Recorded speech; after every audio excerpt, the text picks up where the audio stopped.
As we begin episode 65 of White Heat, and JJ's munching and drinking on something, just want to remind you that football season has arrived. That's right. College football season is well underway, but most importantly, NFL Week 1 action starts this Thursday night as the defending Super Bowl champion Rams take on my wife's team, the Buffalo Bills. And you can get in on the Week 1 action with DraftKings Sportsbook, an official sports betting partner of the NFL and partners with Godzilla Media. To celebrate the return of football, DraftKings is giving new customers a can't-miss offer for everyone here in the 518 and beyond in the state of New York. Bet just $5 on any game in Week 1, whether it be the Thursday night opener, anything on Sunday, or Monday Night Football, and you can get $200 in free bets instantly, win or lose. So if you want more action for opening night or anytime during Week 1, everyone can experience the thrill of DraftKings early win promotion as well, where if the team you bet gets up 7 at any point during the game, you automatically win that bet. That's right. Bet any NFL team of your choice, and if they lead by 7 or more points at any point during the game, win or lose, you get paid instantly. Download the DraftKings Sportsbook app now and use promo code 518 to get $200 in free bets instantly when you place a $5 bet on any football game. That's code 518 only at DraftKings Sportsbook, an official sports betting partner of the NFL. Must be 21 or older and physically present in New York. Bonus issued as free bets. One early win token issued at opt-in. Moneyline bets only. Deposit and wagering restrictions apply. Eligibility and terms at DraftKings.com/football. Terms. Gambling problem? Call 877-8-HOPE-NY or text HOPE-NY 467-369. Which is highly appropriate, actually, because DraftKings is also partners with AEW. If you want to get in a free contest to win money without even gambling a cent. So, welcome full circle. That being said, I'm Brian Katie. That's JJ Alexander. I feel like my screen's a little slanted. There we Your go. microphone was getting a little wonky there. Sounded like you were underwater for a little bit. Oh, a little more the fat guy. Here I am. Does that sound better to you, Mr. Alexander? Yes. Lovely. I think I pushed the mic away at one point on accident. That was probably what happened. Any Hooser. What are we having for a little snacky snack right now? Oh, snap. Num-nums. What are we drinking today? Coffee. Yeah, nothing exciting for me either. Just Wawa. The grocery store had this like caramel friggin' coffee like on sale, and damn, they finally, like, usually I buy a flavored coffee and I'm disappointed. This is actually good. My wife and I got introduced recently to mocha latte K-cups. I don't do K-cups. I still do old school. Yeah, my brother does too. The only ground coffee we have in the house right now is French vanilla, and yeah, French vanilla doesn't really do it for me. I don't know. Yeah. I don't care what brand it is. French vanilla, meh. Yeah. Yeah, that's just how I am. Eddie Hooser. Yeah, it's been an eventful week. It's a slight understatement. Good Lord. Yeah. By the way, I hope you enjoyed your holiday weekend. I'd be remiss if I didn't say that. Welcome back to the regular life, and your kids being back in school, so you can have some kind of, stranglehold of reality for a bit. Some relaxation. So welcome back to everything that's normal, and let's just get right into it with reviewing WWE as a whole over the past week. We're just going to touch on the Raw from August, 29th or something like that, I think it was. 29th sounds like the right date. We'll go with that. Yeah, because tomorrow's the 7th, which means Wednesday was the 30th. Yeah, August 29th. See, I can do numbers in my head. I can read and I can write and I can rhyme. If you can name the musical that's from, good luck. So the Raw from August 29th. Yeah, true. You got it. The Raw before Clash, I mean, it was pretty much just basically providing all the setup necessary to lead into Saturday's show in Cardiff. Yeah. Obviously, they enhanced the Judgment Day, Edge, and Mysterio stuff, which set up Edge and Ray going against Priest and Balor. And Dominic being a sad panda. Right, which takes an interesting turn on Saturday. They also furthered the Miz and Ciampa stuff with Dexter Lumis. Miz acting like he's petrified, but doesn't want to admit he's petrified. Ciampa doing a lot of the talking now. It's a good little dynamic, I feel like, and they built it up more last night on Raw, on the Raw coming out of Cardiff. So I like overall where this is going. Yeah, the whole thing at the end of Miz saying he was going to take the weekend into Cabo San Lucas, which explains why he wasn't in Cardiff, and then Dexter pops up in his back seat. I want to say, wasn't it their wedding anniversary? I believe, if I remember correctly. I think so. Yeah. Yeah, that's what it looked like based on Instagram. But what do I know? Congratulations to Kayla Sparks, Danny Moe, and Katie Arquette getting squashed by Asuka, Alexa, and Bianca on the show. Hey, you got a payday. Yeah, I'm not going to argue it. And didn't one of them also appear on freaking AEW YouTube the same night? I don't know about the same night, but I know Kayla Sparks has been on a good amount of AEW Dark stuff recently. Yeah, I think she was on the Monday episode of Dark or Dark Elevation, whichever one is on Monday. Oh, yeah. Almost a little Rick Rude action there. Good for her. That's what people have been saying. Obviously, two of the standout segments of the night were back-to-back, basically. You had all the Kurt Angle stuff, the Profits and Alpha Academy. Kurt looks amazing. Yeah. I mean, physically. Facially, you can see the age. Right. But neck to bottom of torso. Yes, seriously. Yeah. That's a man who obviously has done well to keep himself in shape. Recovery is a beautiful thing. Huh? Recovery is a beautiful thing. Yes, absolutely. And then after that, we had the... I was a little confused the way they presented Seth and Riddle, but then they took... Yeah. Because originally, all I saw was the clip that went ballistic on social media. Oh, so you didn't see... Oh, okay. So I saw that clip, and I was like, huh? Because I had Raw recording my DVR, so then I went back and watched Raw, and as I watched the segment, I'm like... And I saw it end, I'm like, okay. And then they came back from commercial break, and they presented it as like a... While the cameras were yeah. Right. And I was like, oh, that's interesting. I mean, that's some blurred lines right there. Yeah, exactly. Because that's some serious shit. Like, Riddle got to be secure in something to let them go there. Yeah.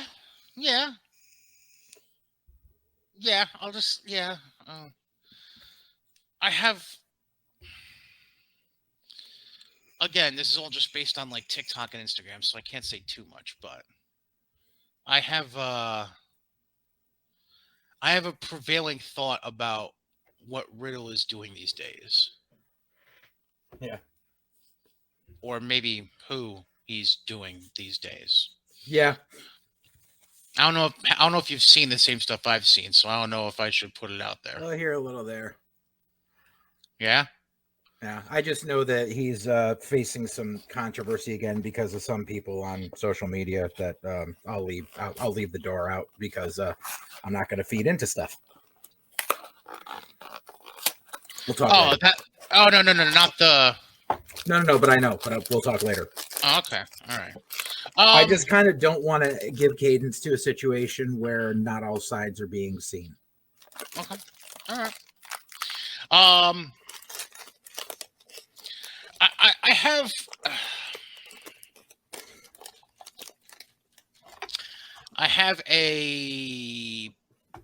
something I want to say about Bobby Lashley. Okay.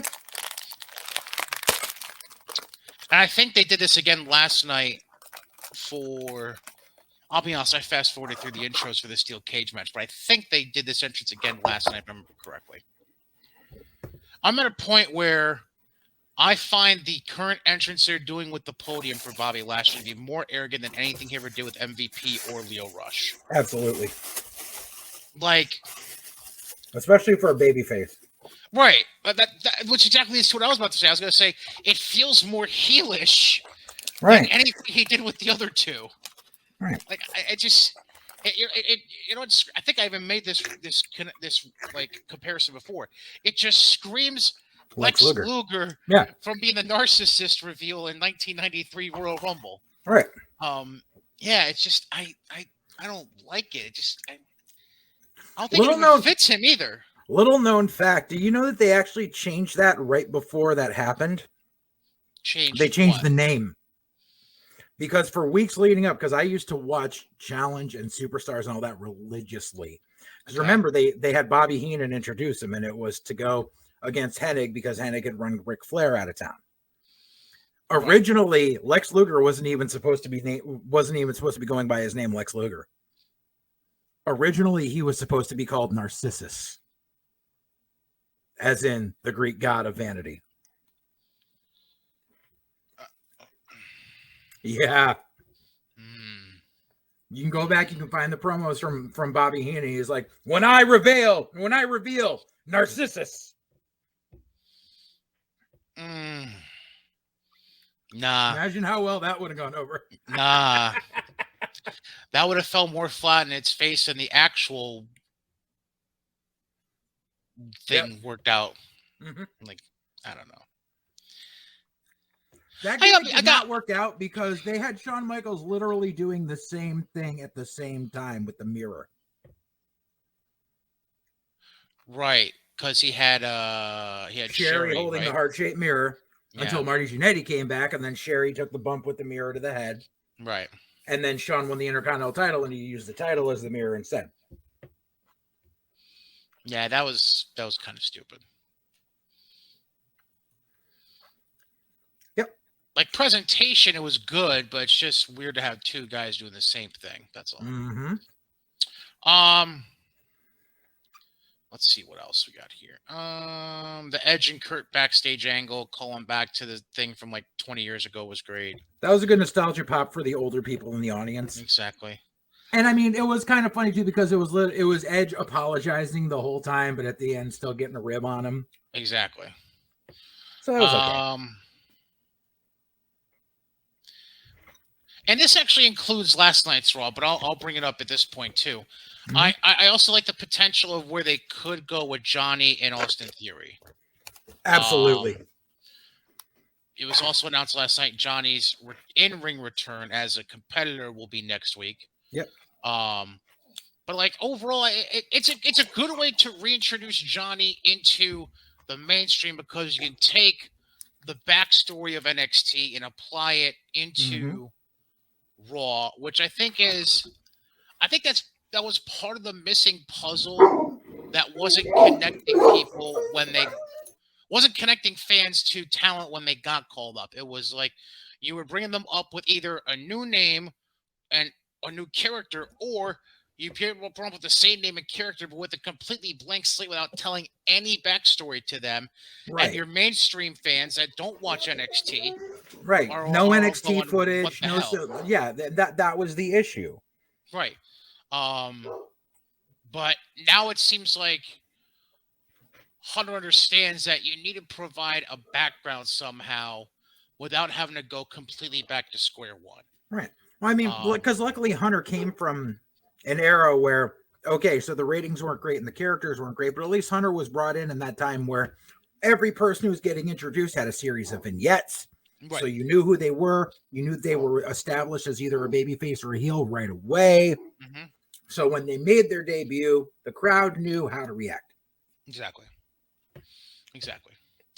And then the only other thing I really have from the Go Home Raw for Clash is a main event where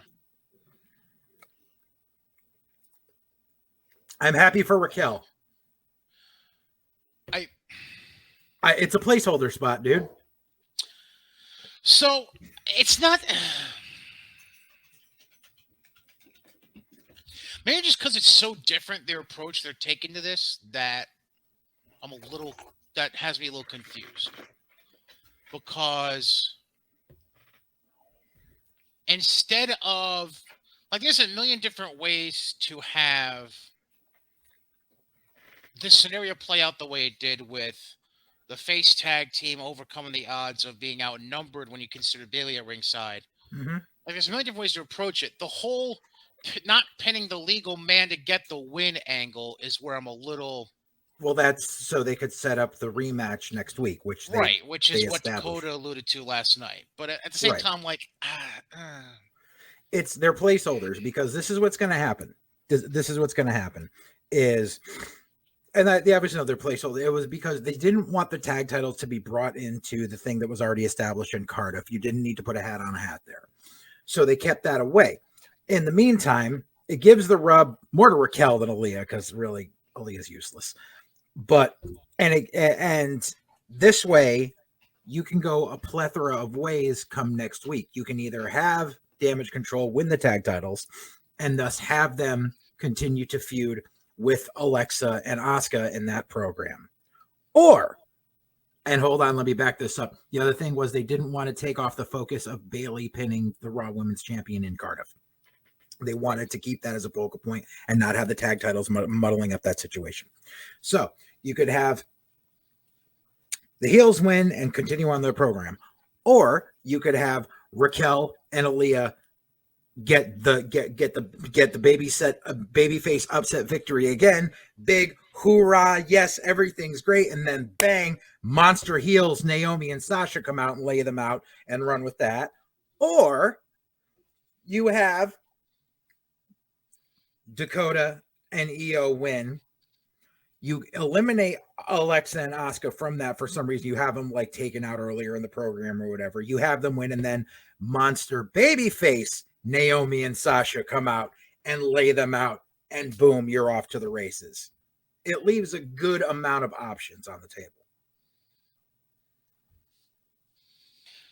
yeah, I mean, obviously everything is dependent upon the actual status of Sasha and Naomi. Right. Because here's the other end of it that I think needs to be discussed that nobody's really been smart enough to discuss. Yeah. And I'm not sure if you I'm sure you have, honestly, because you have eyes and ears everywhere. Naomi and Sasha have taken two completely different approaches to this time away. Mm-hmm. Naomi has pretty much laid low and been non-existent to Right. everyone and anyone. Right.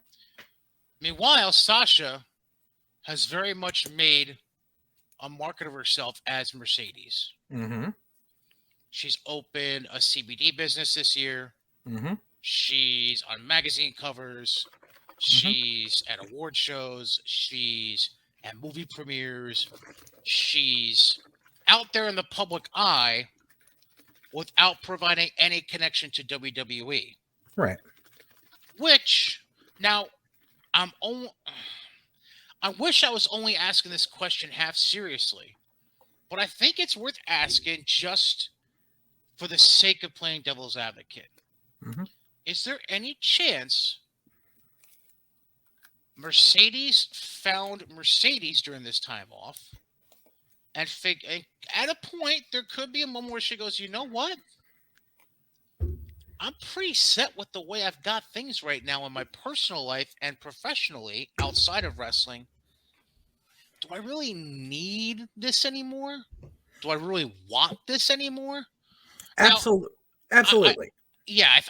I think that's been overlooked a lot by the wrestling journalists of the world because they don't like to think outside the box. But if you look at everything she's been doing since the suspension, I guess we'll call it. Yeah. Because it wasn't a firing. Right. It was a suspension. I mean, they said suspended indefinitely, so. Right. So it wasn't a firing technically. Mm-hmm. It wasn't a fuck you, I quit technically. It was a take my ball and go home, and then they twist it into a suspension. Mm-hmm. I just feel like she's done so much in finding her comfort level and her ability to market herself outside of the wrestling ring, where it's entirely possible and feasible by the stuff she's been doing. There's that 10% chance she just says, fuck this shit. Or as you like to say, fuck this game. Like, why would I need to take my ball and go back to that court when I'm doing as well as I am in other courts? Here's my belief system on that. I believe that when she first left, her first order on her action items list was to establish her personal brand outside of WWE. So that way she would always have a revenue stream. She already had the acting with the Mandalorian. She wanted to keep doing that. She obviously has the connections with her family, with Snoop, to be able to get into the cannabis business, and that's great. She basically decided, okay, in case this goes south and never comes back, I need to be an entrepreneur. And she did that well. Trinity knows that she is ensconced into a wrestling oriented family. So even if things don't work out, she could very well stay home, be mom. If they decide to have kids, whatever. I don't, because they don't have kids, do they? I don't think so. But she knows she'll be okay because the bloodline, none of them are going anywhere. So she knows that she's safe, and she knows that even, worst case scenario, she knows that, she's in a wrestling family.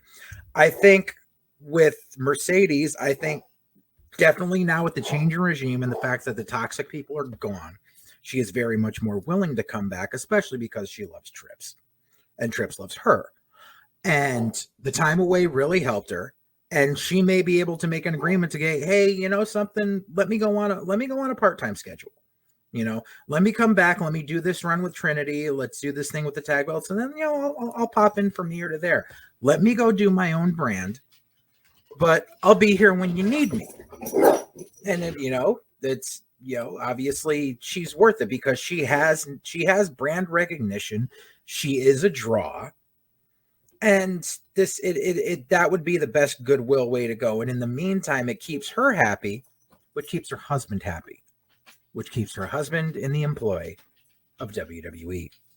And right. That is what they really need. Right. And the other angle that I find is interesting is she's not the first wrestler to use time off to do this in such a way. Right. Another guy, and like if you go back a few years to when Seth was messed up, mm-hmm. he went and made sure that his wrestling school was in good order and opened that up. Yep. He started investing in the coffee shops in the Davenport, Iowa area. Yep. Like Seth got smart when he was injured. He was just sitting on his ass, mm-hmm. And training the recovery woes at his knee, if I remember correctly, right? Mm-hmm. He wasn't just sitting on his ass and then going to rehab and then coming home. He was putting in the man hours into, but again, like you say, becoming an entrepreneur and setting himself up for the future, which unfortunately, I feel like 90% of wrestlers don't think that forward to do that. Right. Maybe some, set up like a savings, maybe, and some have families where they don't have a choice, but they have to think about the future. So they're financially, they're fiscally advantageous in that regard. Yeah. But I mean, a lot of these guys don't think that far ahead, and Seth has, and it seems like Mercedes has, and completely good on them. Yeah, and I mean that's a conversation that I had in my early years with Mike Milano and Jess Incredible a lot. Credible, like, really drilled into me about, like, save your money, don't be as dumb as I was. Like, he was like, I was young, I was on the top of my game, I was renting luxury cars for everywhere instead of doubling or tripling up with other guys. I bought a huge mansion in Jersey. Like, he's like, save your money and figure out ways to do things after this is all done. And there were times where he would turn to me and he would point at Jason Knight in the corner and be like, look at Jason. He's a wreck and he has nothing to fall back on. And he's like, don't end up like that, which was a very good point. And so it's, and I think that's one of the things with the newer generation, for lack of a better term, of talent in WWE is I think those people who were in NXT, like especially like the ones who were at the tail end of FCW when it transferred into NXT, I think there was a lot of stuff taught there about, like, from Dusty and other people, about building your brand and also figuring out ways to expand on what you do after this is all done, so that you're not another broken down person working conventions every week and selling autographs for $20 a pop. And I'll give you a perfect example, by the way. Another one. I mean, you look at the shit that Xavier Woods has done with Up, Up, Down, Down, Yep. and his whole forte into, was it G4 TV? I think it's called, that Yep. he's been involved with. Right. I G4 mean, was a dead channel, and all of a sudden, boom, it's back, and he's on top of it. yeah, like you want to talk about somebody who saw an avenue for himself to really take advantage of. Like, All right. I mean, he's done a tremendous job of that as well. Yeah. Obviously, you don't have to go through Friday SmackDown because we did last week. We did last week because it was pre-taped. So let's just jump into Clash of the Castle real quick. Have fun Clash in the Castle. So we open with pre-show Madcap and the Profits winning a 6-man tag over Austin Theory and Alpha Academy. I did not see that because I actually had to watch everything on the replay, so I didn't catch the pre-show at all. Right.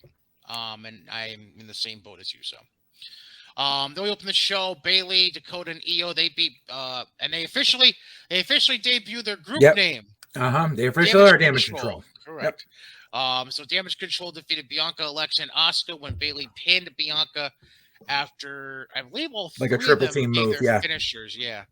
And this is all while they had Alexa and Asuka knocked out ringside. Right. Which is basically the outcome we saw coming. But yeah, still, like they there did was it there in was a good nothing way. to gain for Bianca. Like, you're trying to build up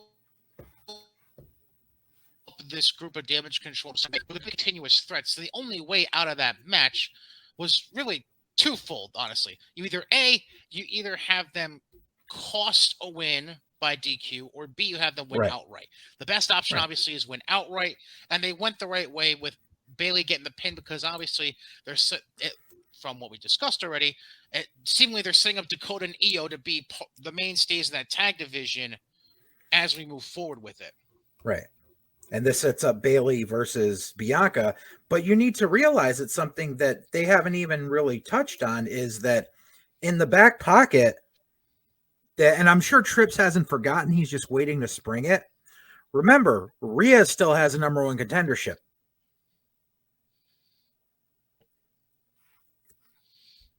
From God.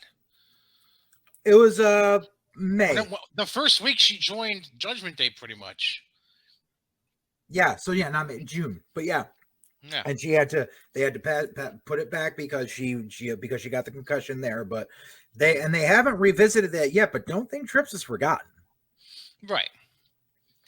Yeah, you're absolutely right. Trips isn't as forgetful as the old man was on stuff like that, where it's like, oh, no one's going to remember it. Just leave it alone. The crazy thing is not a whole lot of people are even talking about it. I know. But this is why we host a show. Then we get an interesting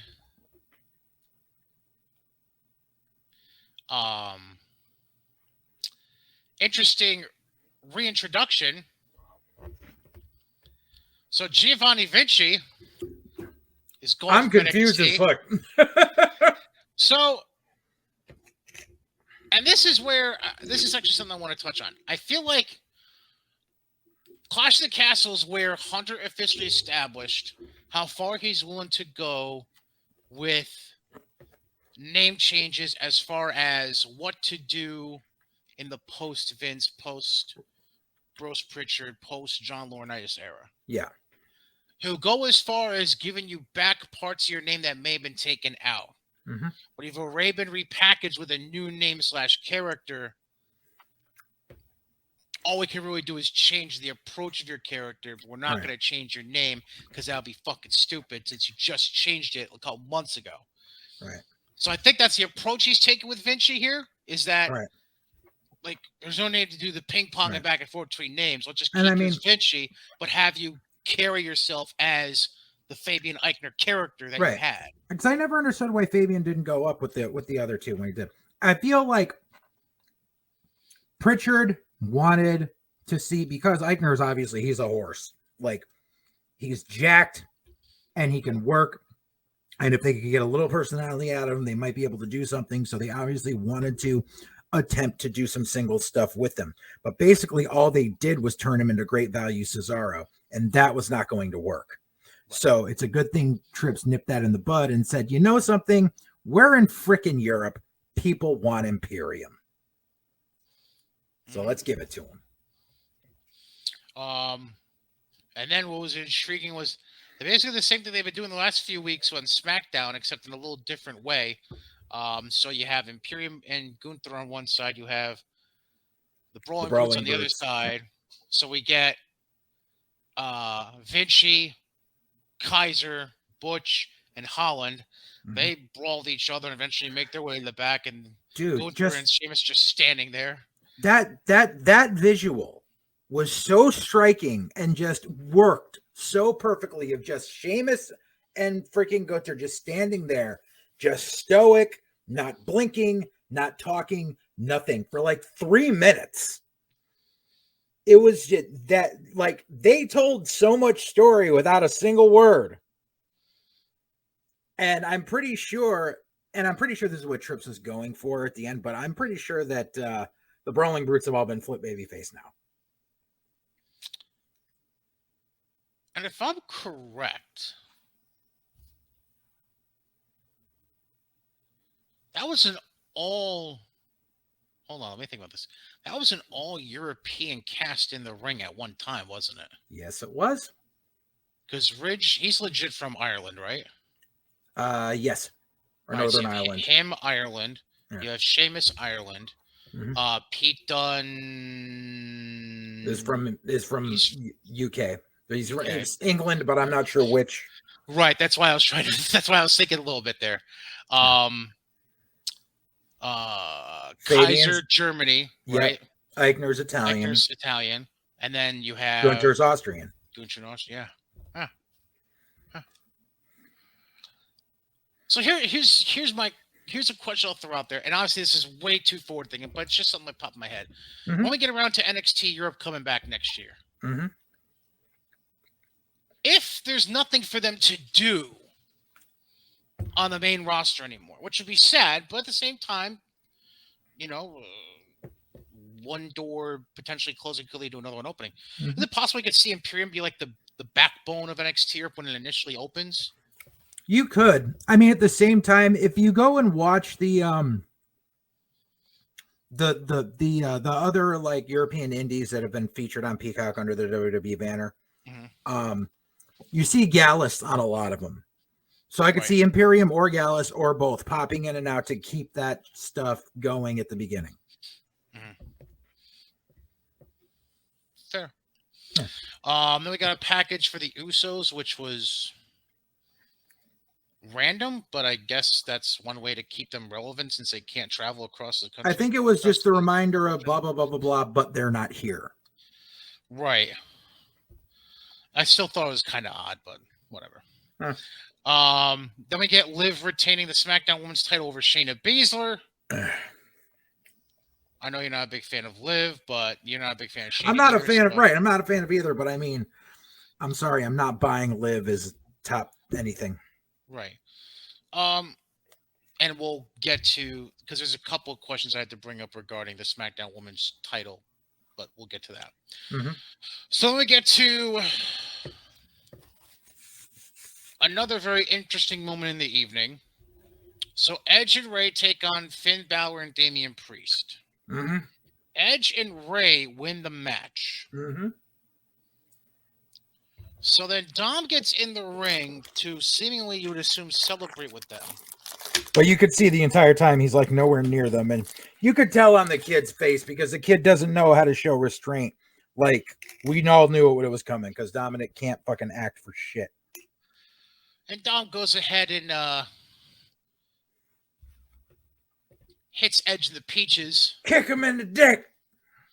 And then takes out his father with a, what was it, a clothesline, I think? With a terrible clothesline. Right. And Finn and Rhea are sitting there laughing. And, of course, Finn laughing has become the new meme of the week. Right. And you know something? If they had left it at that, everything would have been kosher. They didn't need to do what they did the following Monday.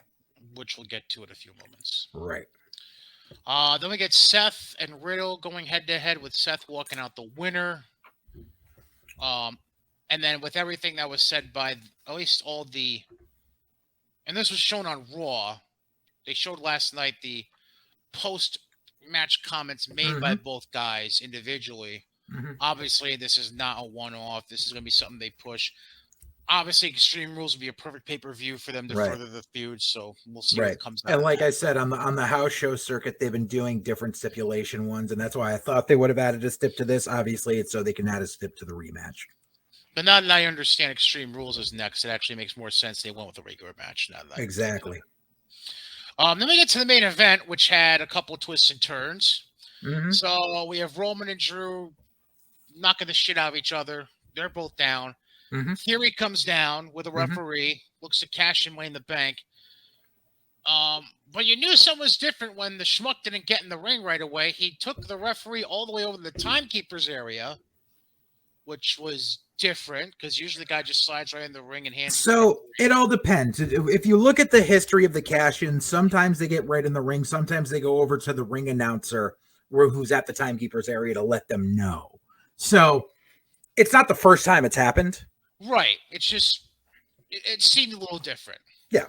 And of course, he's trying to hand the briefcase over. Current lineal heavyweight boxing champion of the world, Tyson Fury, stands up and. Oh, is he still like active? I thought he was like. Yeah, I didn't know he still lineal works. heavyweight champion. Oh, okay. See, like I don't follow boxing. I'll double check to make sure, but I'm pretty sure he's still the lineal heavyweight champion. He doesn't have all the belts, but I'm pretty sure. He's. So I could never follow boxing. People talk about too many titles in wrestling. There's like 8 million. Yeah, because he's fought Deontay Wilder 3 times. There's no need for anything like that. Right now, he's trying to get something put together between him and Anthony Joshua, who's also a UK guy. So yeah, he's currently the WBC heavyweight champion. Okay. And also, I believe he also currently holds. It's not really a belt per se, but he's the. Have you heard of the Ring magazine? It was a big. It was. Yeah. The magazine was much bigger 20 years ago during like the Tyson. Yeah. But they technically still are considered somebody that can rank a champion, and he holds that title as well. But the WBA, WBO, and IBF, those are all held by, I believe it's Alexander Usyk, if I remember correctly. But it's much different sport, much different time. So Fury knocks out Mr. Theory. So that takes care of that business for the night.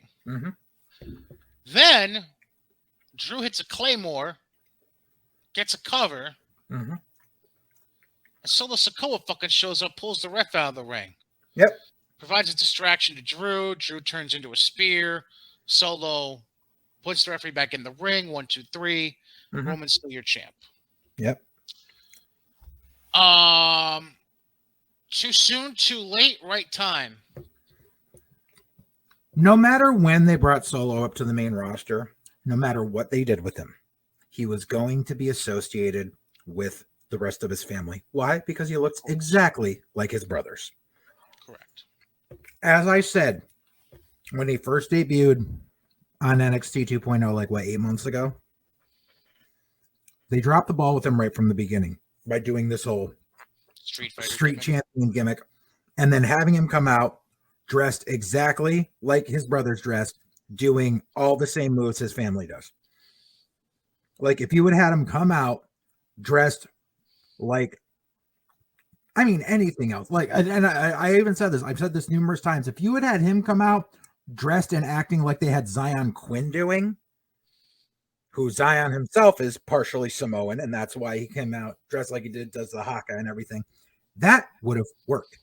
But they pigeonholed him right from the beginning. So it doesn't matter when they brought him up. He was going to be I mean, from the first moment he walked out on NXT, people were chanting Uso.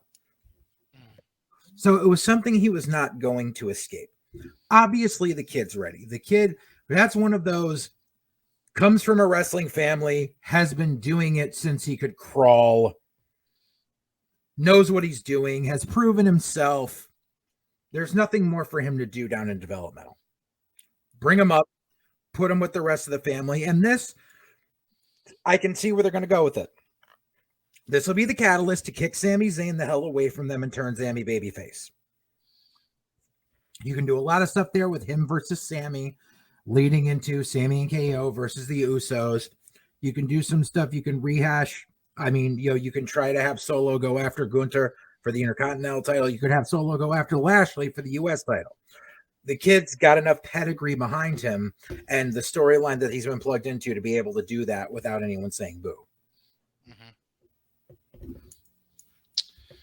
So we take a look at the show overall. Mm-hmm. I'll give it a very good, but I wouldn't quite give it a great. Yeah, I enjoyed myself. Yeah.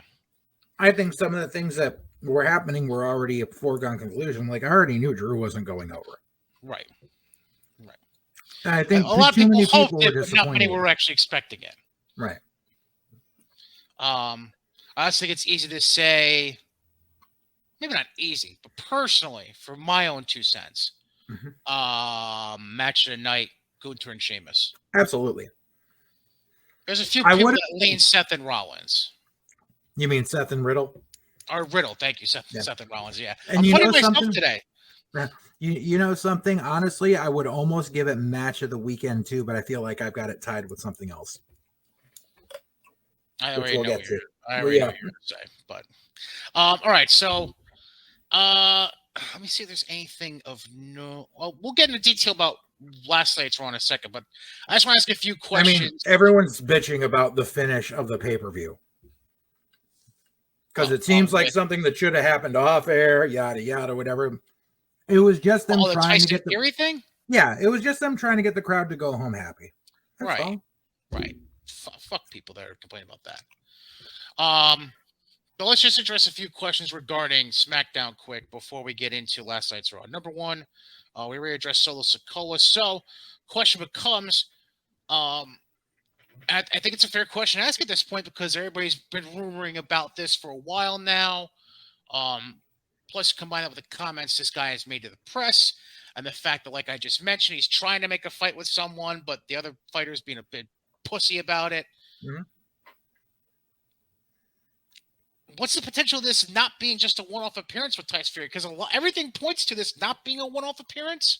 Oh, no, I'm pretty sure, especially with who came back on Monday and how they left money on the table with what they wanted to do with that eventually. Mm-hmm. I'm sure they did this all because, remember, we got a Saudi show coming up in a couple of months. Lovely. Which is funny because during his promo last night, Theory was... There was a point to that. There was a point to that. Yeah, there was a. For those of you who might not have seen Raw last night, I'll spoil this, unfortunately.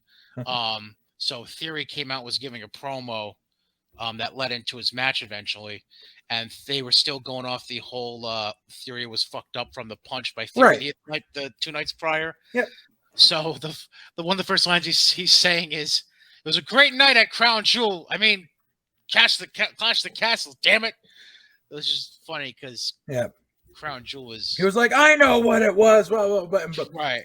I tell you, I give Austin Theory all the credit in the world because he's kept selling that. Like, he didn't forget. He kept focusing on, oh, yeah, the jaw. My jaw is jacked and I'm knocked for a loop. Like, kudos to that kid.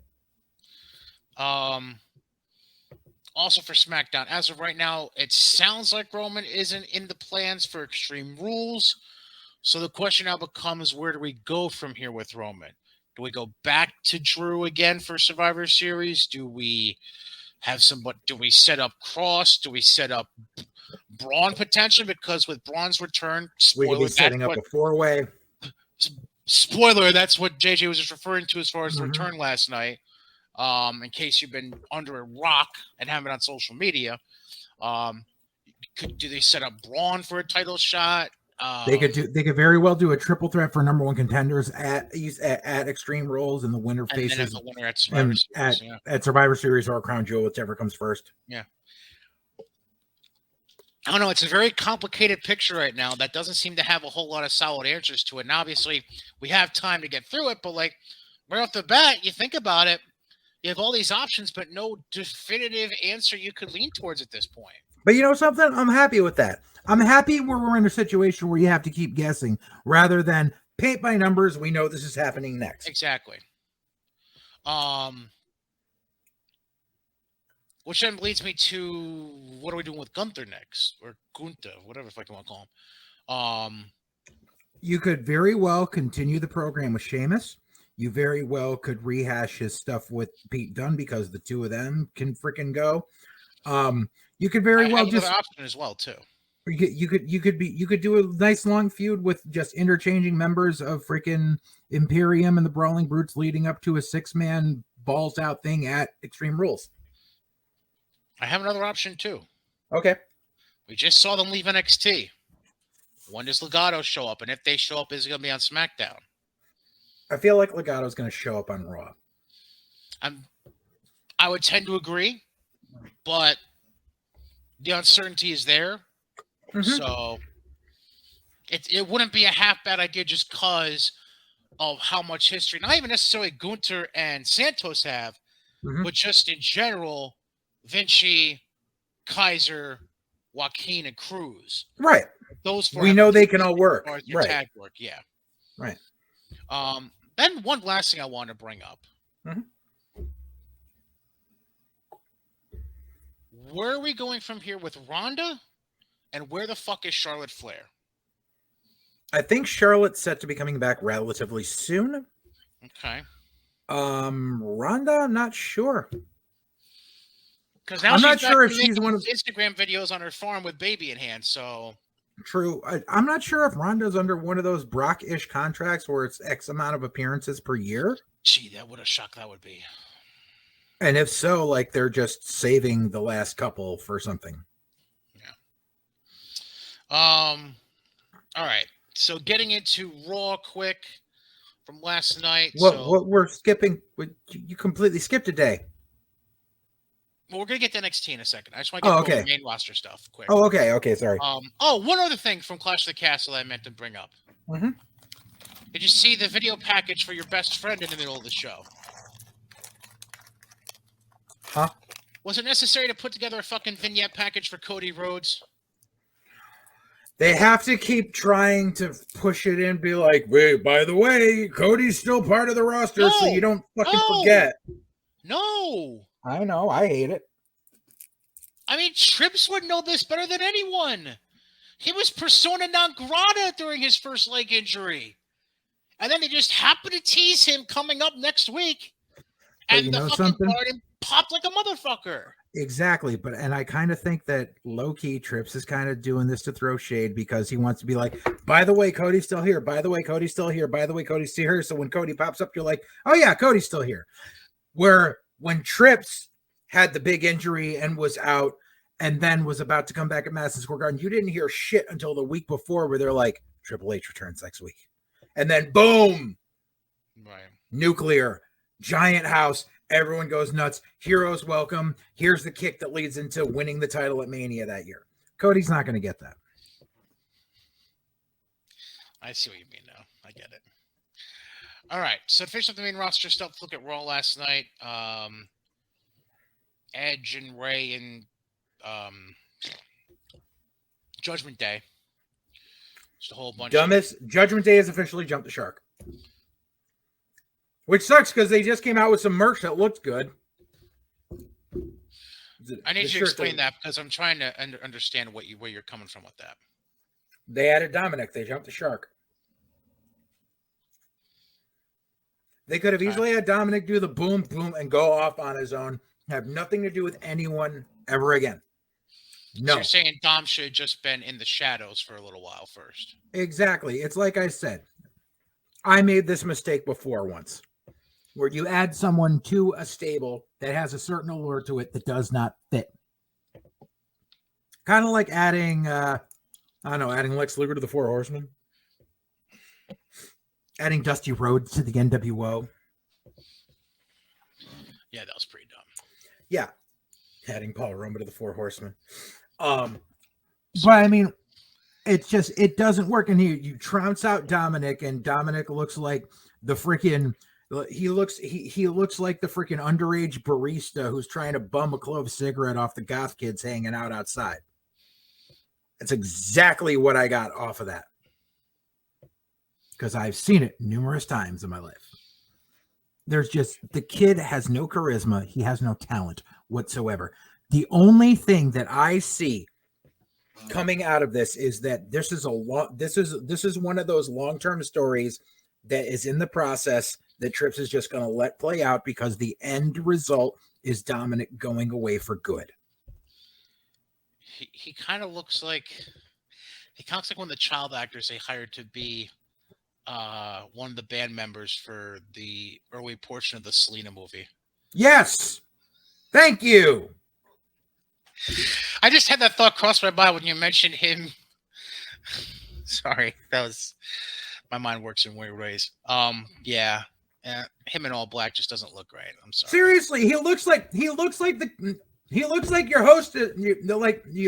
like the person who's seating at your table, going, "Sorry, we all out of breadsticks." He's a maitre d', right?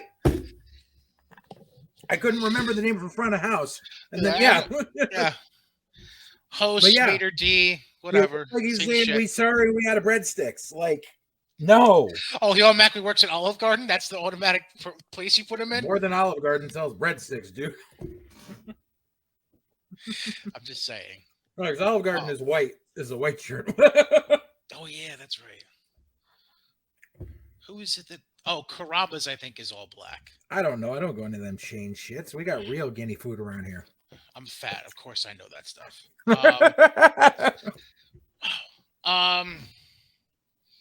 So that whole mess happens, and then later in the show, Ray is interviewed and says he'll never touch his son, but he wants to face Priest or Finn later in the night, and then Priest beats Ray because Dom hops on the apron to prevent a 619, and which leads Priest to clotheslining Ray's fucking head off.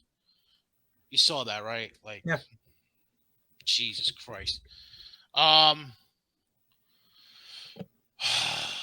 like I mentioned, Miz and Ciampa, the whole thing that they're working there with Miz, and I like it. What the hell was freaking? Who's the interview chick there? Sarah Schreiber. What the hell was she wearing? Neon green. Shit, no, shit was yellow. B. All I could think of was freaking the movie Boiler Room. It almost looked like she was trying to match Miz and Ciampa's gear in a way. It was kind of funny, actually. I was like, "What? Where do you find something that bright yellow?" Jesus. You'd be shocked. It's not that hard. And we saw the flipped car in the parking garage, which we knew was the foreshadowing. Right. I and you know something, that was obviously like in your face foreshadowing, but I love the little nuances that Trips has shit happening. Like, did you notice the shit that happened behind Damage Control in the back? Yes. Okay. I'll get to that in a second. So then we're having a fatal four-way to determine number one contenders for the tag titles. Braun says, "Fuck that mess." Well, considering, because they brought out the teams and they were like, "This is a number one contenders match," and I'm like, okay. No, it's not. You're obviously well. See, here's the thing: they introduced everyone. I was like, "Where are they going with this?" And I should have known right away it was a Braun thing because they just finished Profits and Usos. They're not going to rehash it right away. They said that the Usos and the New Day could never touch each other again as long as Usos were tag champs. Lotharios belong nowhere fucking near there. And Alpha Academy is honestly, until they mentioned on commentary, I completely forgot that they were tag champs at one time. And I'm like, and I sat there and I was like, the Viking Raiders just crushed New Day for the past 3 weeks on TV. Why are they not in this match? Right. And then here comes Braun. I'm like, oh, that's why. Because you really don't want the Viking Raiders to get trounced by Braun. Right. So Braun comes out. He lays out Alpha Academy. Lays out the Lotharios. The quote-unquote security guys that came out. He puts Angelo Dawkins through a table. So, yeah, match is over. I just thought it was funny how his music hits. It goes to picture-in-picture. He keeps kicking the shit out of people. And at one point, he's yelling into the camera, but because no one could tell him we're not back from break yet. Yeah, that was pretty funny. Then we get Raquel and Aaliyah defeating Doudrop and Nikki Ash in a non-title match. The backstage interview with Ray. Was it non-title? Oh. It was never announced as a title match, so I'm assuming it was. I just figured it was. Then we get the Theory promo in the ring that I already mentioned. KO interrupts. They have a match. KO wins. Then we get Damage Control with an in-ring promo. They're interrupted by Bianca. And Bianca's obviously trying to face Bailey, so that's already in the works. Mm-hmm. Now we got Gargano, the backstage interview. He's interrupted by Theory. That's when Johnny announced he was going to return to the ring next week.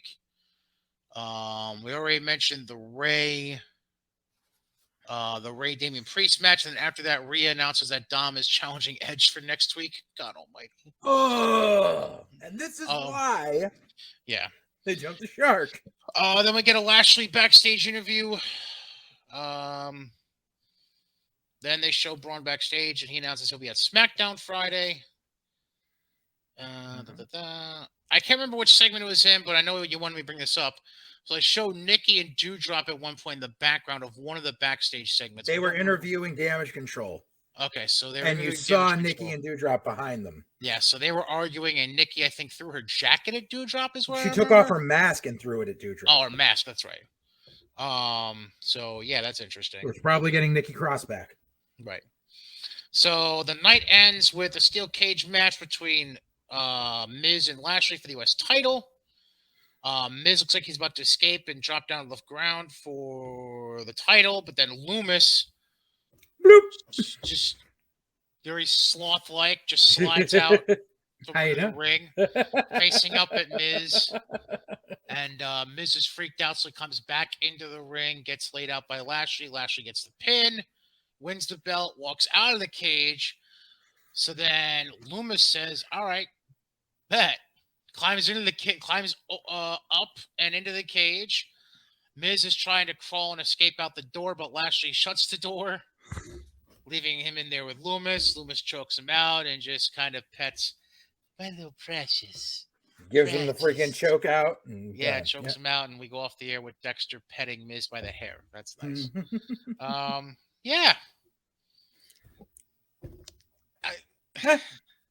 I like what they've been doing with Loomis and Miz.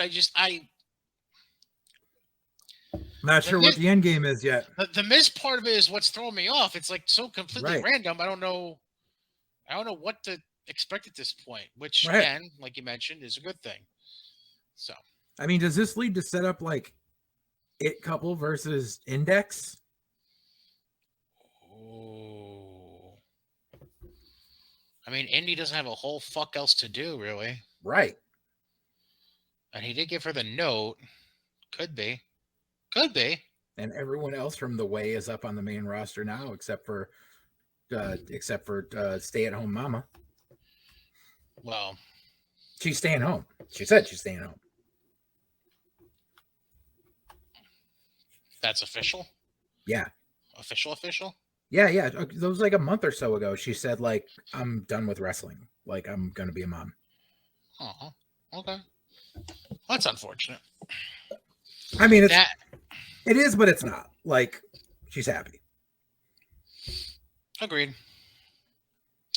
All right, real quick before we get into NXT and Worlds Collide, just want to mention that summer is wrapping up, which means we're getting towards the colder temperatures, and you should start looking into seeing if that heating system is in good shape once we get towards the late fall and winter months, which means you need to call our friends over at Johnstone Supply in Troy. Ask the team about the terrific tools and supplies they have. All great brands, all in stock, all great prices from Goodman, Fujitsu, Westinghouse, so on and so forth. If you need someone to help you install a new system, make sure you do it early enough so that you're not waiting till the last minute, because Johnstone Supply in Troy can help you with that too. And talk to George.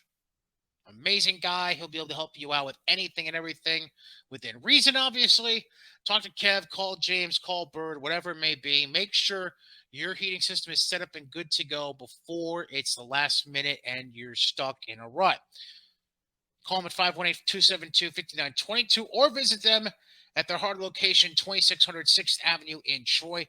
Get your heating system checked and set up today by calling 518-272-5922 or check them out 2600 6th Avenue in Troy. Or if you want to check out their website beforehand, go to johnstonesupply.com. Now moving on to NXT. Yeah, I mean, it was basically a whole lot of shit setting up Worlds Collide, really. Only stuff that wasn't What stuff we thought was going to be on Worlds Collide and is ending up being tonight. Right. Waller beats Apollo. Like, dirty. Okay. Sure. Well, it's super dirty, so that way they can keep the program going. Yeah, yeah, sure. I'm not a fan, but hey, Yeah, Apollo's there trying to make a kid look good.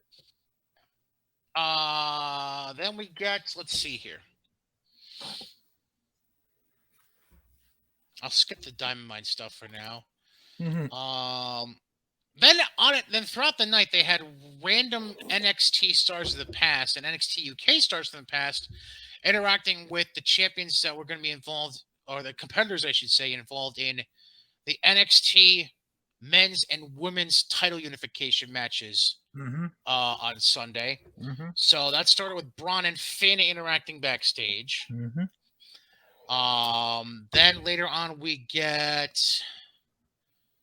Tyler Bate, who's met by Finlay, who has Pete Dunne on the phone for FaceTime.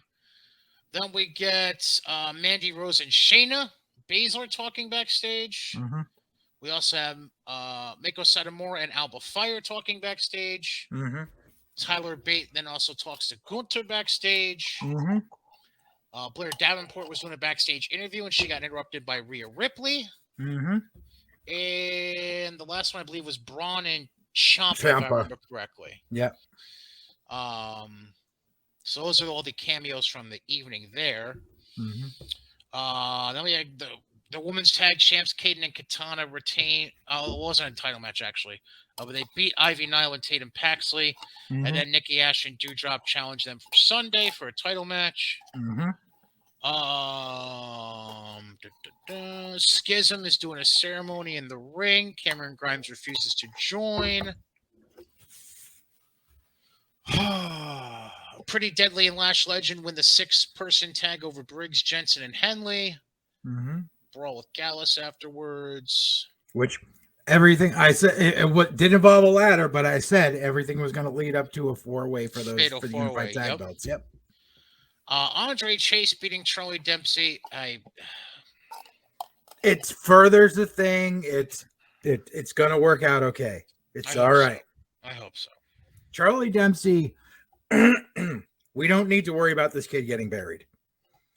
Andre Chase, the thing is people like having him squeak out the win works for his character. And like, when's the last time you saw Andre Chase get a victory on TV? Yeah, I know. You're right. Like he's been NXT's Brooklyn Brawler for the past year. So Zoe Stark beats Kiana James. But can somebody tell me when the fuck Nikita Lyons randomly showed up at the end of the match? She did? Yeah. When? Zoe gets the pin. I blink, and Nikita Lyons is there preventing an attack by Kiana James after the match. Like, Kiana James was, like, grabbing her bag that she had at ringside or some shit, and then Nikita just, like a fucking David Blaine trick appeared out of nowhere. So, in other words, neither Zoe nor Nikita were actually injured. They just yanked them from the SmackDown portion of the tag title tournament because they're not ready for fucking TV. Right. Like, main roster TV. Right. I don't know. I got nothing. Same thing with Toxic Attraction. Sure. Then we get a little segment with Nathan Frazier and Axiom. Yeah. It was dumb, but it was like dad joke funny. Right. And they're basically having fun with Axiom, quote unquote, never being in NXT UK. Never having done a rounds match in NXT. Right. It was pretty funny. Then they agreed to a best of. See, originally I thought it was going to be a best of 3 match, but the way they're promoting I'm pretty sure it's like Heritage Cup rules. Wrong, sir. No. They're promoting it to NXT as a best of 3 match series, with tonight being the first match. Interesting. Right. So we get 3 Spot Monkey matches. Yay! Then Gallus beats Diamond Mine, and Pretty Deadly and Briggs and Jensen come out. Another big brawl. Saw coming. Another Quincy Elliott vignette. Sure. And then we end the night with Mello and Trick in the ring. Mello talking about how he doesn't have a match for Worlds Collide. Then Ricochet interrupts, says, "Fuck your shit." Pretty Ricky. and sets up a North American title match for Sunday at Worlds Collide, which brings us to the show. They open with Mello retaining over Ricochet, which I'm assuming is the match you were referencing earlier when you said it was the banger of the weekend. Am I correct? Yes. Like, Okay. Sheamus and Gunther and Mello and Ricochet are like tied because goddamn, that match was just magic. Okay. And I feel like they sent Ricochet down there to be like, we need another set of eyes. See how well this kid works with you, because it's almost only a time. matter of time. Yeah. And that it makes me smile so much. I was saying this to someone over the weekend, but I was just like, it feels so good to see a kid who I remember sitting there having conversations with in the basement of a dingy ass Elks club that was the quote unquote locker room, just talking to him about how much potential he's got and he's going to go far. And seeing him on a pay-per-view, seeing him work freaking a guy who's been on the main roster for a few years. And like, this is like the stamp of approval match. Like it really made me happy.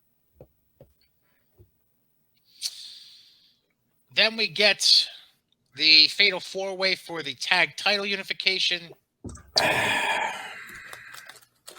End result was good. Didn't like most of the match.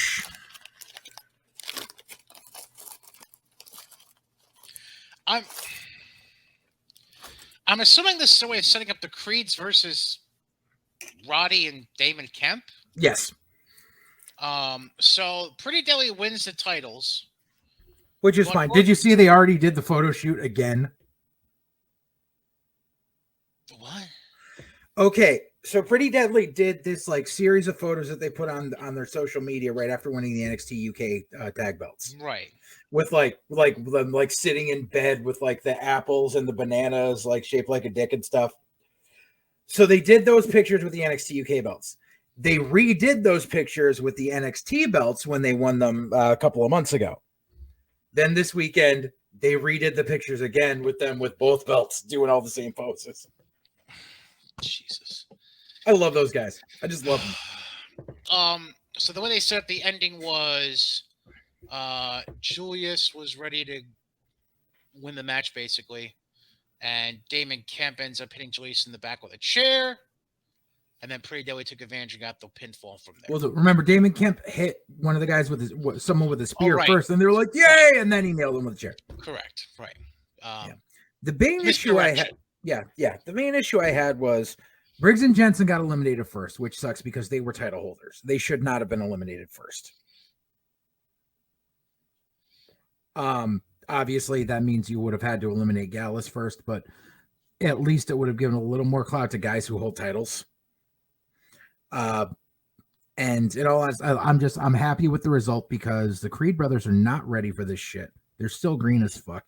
And this will keep them working with fucking Roddy and the other greenhorn rather than, and keep them away from the damn titles picture. Mm-hmm. And let the adults freaking work there. The adults work there. That's nice. Yes. I'm assuming you weren't very happy about the next match either. Mandy Rose become the Unified Women's Champion over Satomura and Blair Davenport.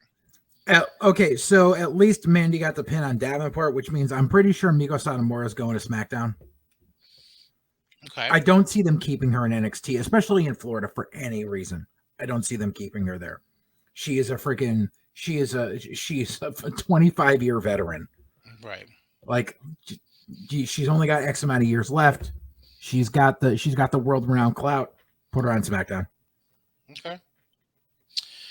Then Katana and Kaden retain the women's tag titles over Doudrop and Nikki Ash. And then, because Toxic Attraction interfered. Correct. Which means Toxic Attraction were not injured. Right. And then the main event, Braun Breaker unifies the NXT and NXT UK titles over Tyler Bates. Bullshit. Yeah. Fuck this game. Yeah. That kid, I don't know what the fuck. Oh my God. He is going to flub out and fail so miserably when they put him on the main roster. Mark my words. I don't have to tell you, man. I don't know what to tell you. Terrible. Yeah. Real quick transition before we get into all the AAW shitstorm from the weekend. Just a couple quick updates from Impact. Number one, as we were lining up for weeks because we knew the Good Brothers were leaving Impact. Bennett and Taven won the tag titles on last week's taping of Impact. Then we also finally saw the big announcement from Mickie James, which is the next match she loses as a member of the Impact Knockouts roster will be her final match. So like I've seen this before. Yeah. I swear, if whoever she faces ends that match with "I'm sorry, I love you," I would hope not. I would think Scott has a little more respect than. You never know. Actually, it'd be Gail Kim would be Scott. I don't think Gail is that much venomous towards. You don't think she has that much venomous towards WWE? This is Gail Kim we're talking about. Okay. All she does is talk shit about how she was fucked over there left and right. It was also a weird era. They were like between eras at that point. There wasn't anything really. Never mind. I'll shut up. All right. Are you ready? I don't like that face. So I got a lot of shit to say. All right. Let me begin with this, because this is what I began with you last Wednesday night. So for whatever ungodly reason, I decided to turn on TBS 7 minutes early for the end of Big Bang Theory. Not because I want to watch Big Bang Theory. I just... Fuck that show. I was... Okay, sure. I hate that show. Okay, sure. Whatever. Just turn it on for shits and giggles, basically. Because I really had nothing else to do better with my life at 7:53 in the evening. They had a Dynamite promo as part of the commercial break leading into the final segment of the Big Bang Theory. They couldn't even get the fucking script right for the fucking commercial because they called the Elite versus the United Empire Trios match for that night as the quarterfinals of the fucking tournament when it was the semifinals. How do you fuck that up? This is AEW. Well, we can't even get our grammar right. I mean, like it's. Do you not have any proofreaders in the house? No, bro. We're gonna fucking call it in the ring, bruh. We're gonna call it in the sound booth, bruh. They must have Vince Russo working there now. Anyways, so we get to fucking Dynamite. Moxley gets in the ring. He's cutting a promo. Yada yada yada. They're in Chicago. He's getting heat with that. Moxley was getting cheered more than Punk when he came out in Chicago. He was also catching heat for some of the shit he was saying, anyways. And then he has an open contract for a title shot at All Out. He leaves in the ring, leaves, and then after he's already left, they cut back to the ring and show Ace Steel coming down the ramp and grabbing the contract out of the ring and then going back to the backstage area. Okay. First pause. 1. The casual fan, without hearing from the commentary team, does not know who the fuck Ace Steel is. Correct. Number 2, even though they're in Chicago, Ace hasn't wrestled in God knows how long. No one fucking recognized him. Workers didn't realize that was Ace Steel. Right. Next point of contention. Jon Moxley puts this open contract out, just drops it in the ring. And there is I'm sorry, but in real life, there should have been the fucking 24/7 title Keystone Cops routine of people running down to snatch that fucking contract. But no, it just sits there. So old man Ace Steel can come saunter down and pick it up. And also, because you want to be this reality-based, sports-based, blah, blah, blah, blah, isn't that a conflict of interest that one of the television producers, who you said is one of the television producers, is picking it up to go bring it to who you know who? That's a conflict of interest. I'm sorry. Like, there's so many things right from the get-go of this program that made shit not work. Most guys got to keep count because that made officially booked match number 11 for All Out. Yeah. Well, the countdown continues. Then we get Jericho backstage interview. Daniel Garcia comes to him, pledges allegiance to JAS, but tells Jericho he doesn't need to cheat to win on Sunday. Sure.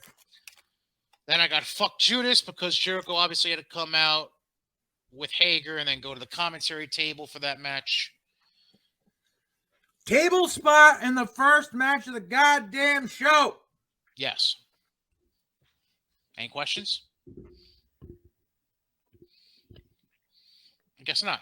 Oh, also, I remember I wanted to write a note here going back.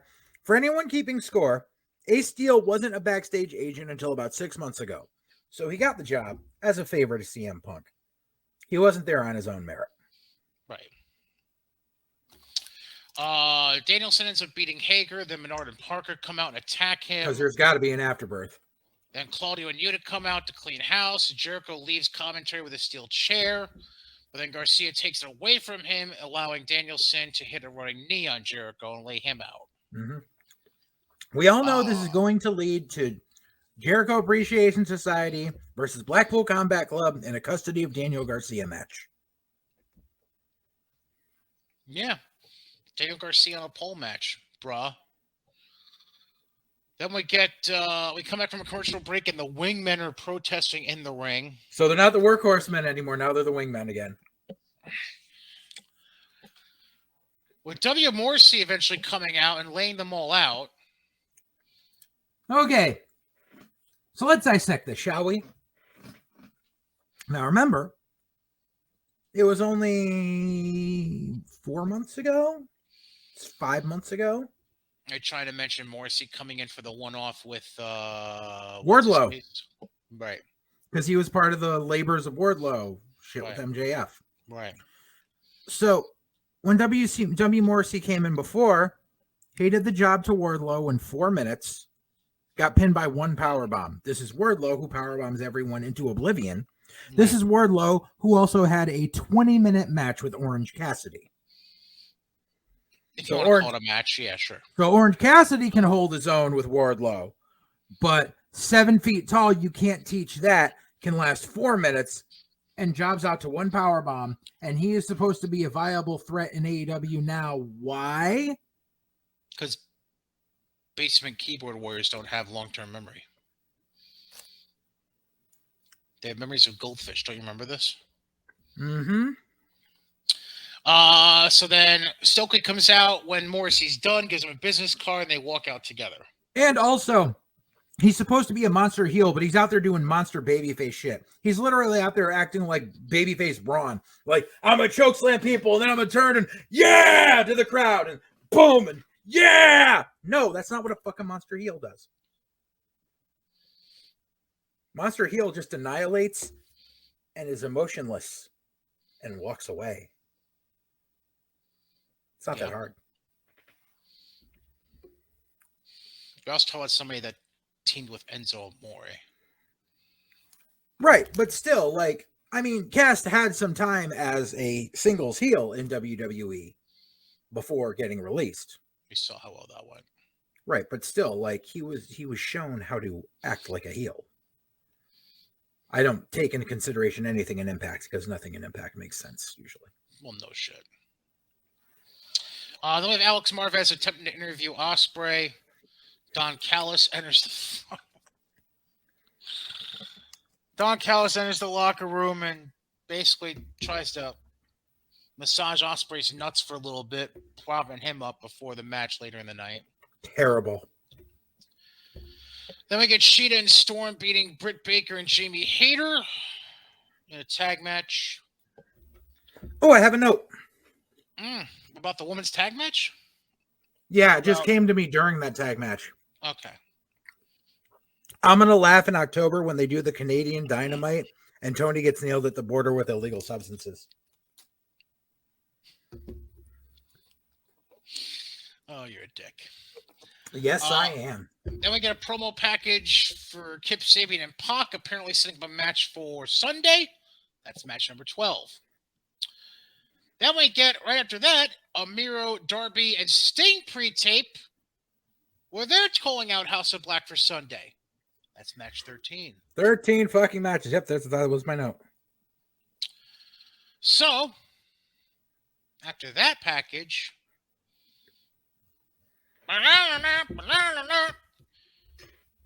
fucking Mr. Phil Brooks, also known as CM Punk, comes out. He's doing a depressed promo. I don't know if I can do it anymore. Blah, blah, blah, Now, blah. he said something in this promo, which I didn't catch at the time, but it was something that he reiterated in the media scrum. So I'm going to leave it for that. And it has to do with his injury. I'm going to leave that out the barn for now because that's going to take a lot of time. Right. However, Yeah. However, I know, like, because I didn't realize why he all of a sudden started cutting a heel promo on a guy in the crowd. Because he was like, blah, blah, that's, 15 more times than this jackass has ever been laid, and yada, yada. And I'm like, why is he going heel on someone in the crowd? Mm-hmm. You know why? Why? Because that one dude in the front row chanted Colt Cabana. Oh, yeah. Yeah. I don't know if I caught the missing audio from before the media scrum picked up. So when we get to that, Okay. we're good. We're good. Yeah.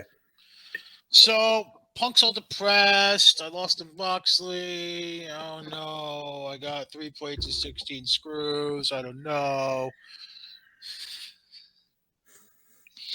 You said you're going to wait. Don't do it yet. I will. Then we get Ace Steel coming out with the contract. Drops an F-bomb, which he eventually gets fined for after the fact. Mm-hmm. Basically trying to motivate Punk to sign the contract with Moxley.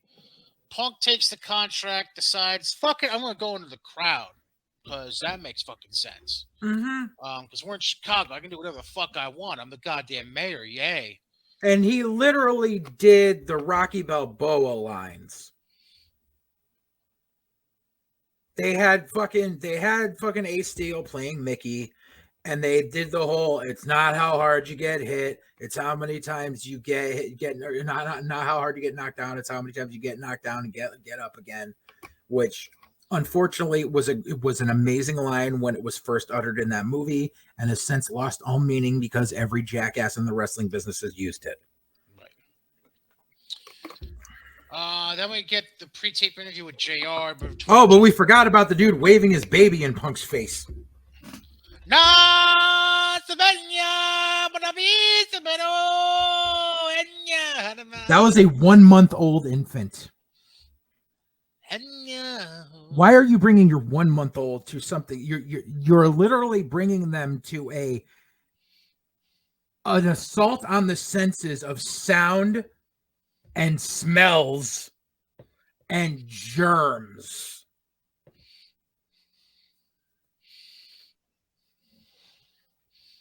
I don't know.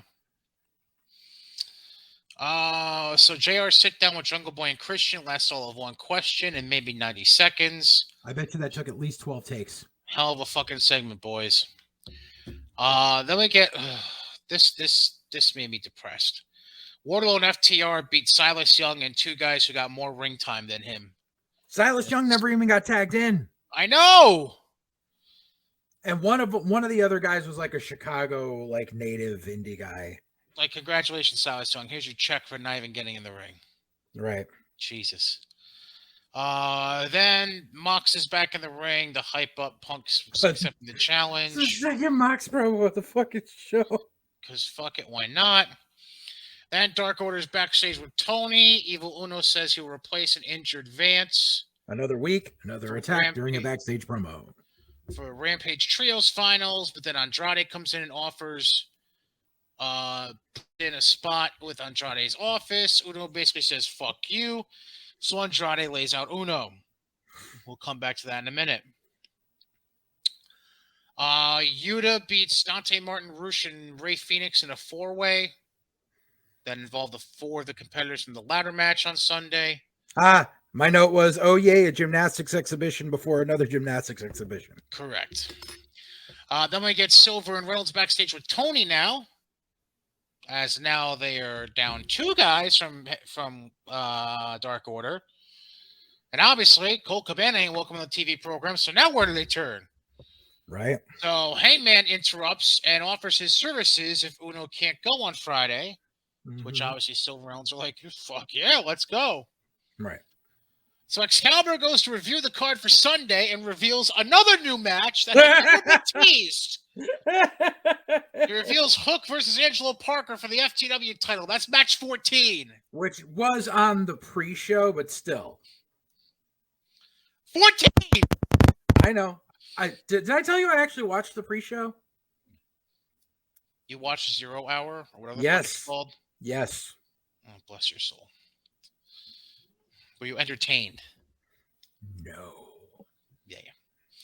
My next note, which was an overview of the entire main event, was fuck all 6 of these dudes and fuck Don Callis. It's a pretty good summation of how I felt about the rest of that night. Oh, and then we got the crane shot of the arena, which showed the entire upper tier was empty again. Good job, production truck.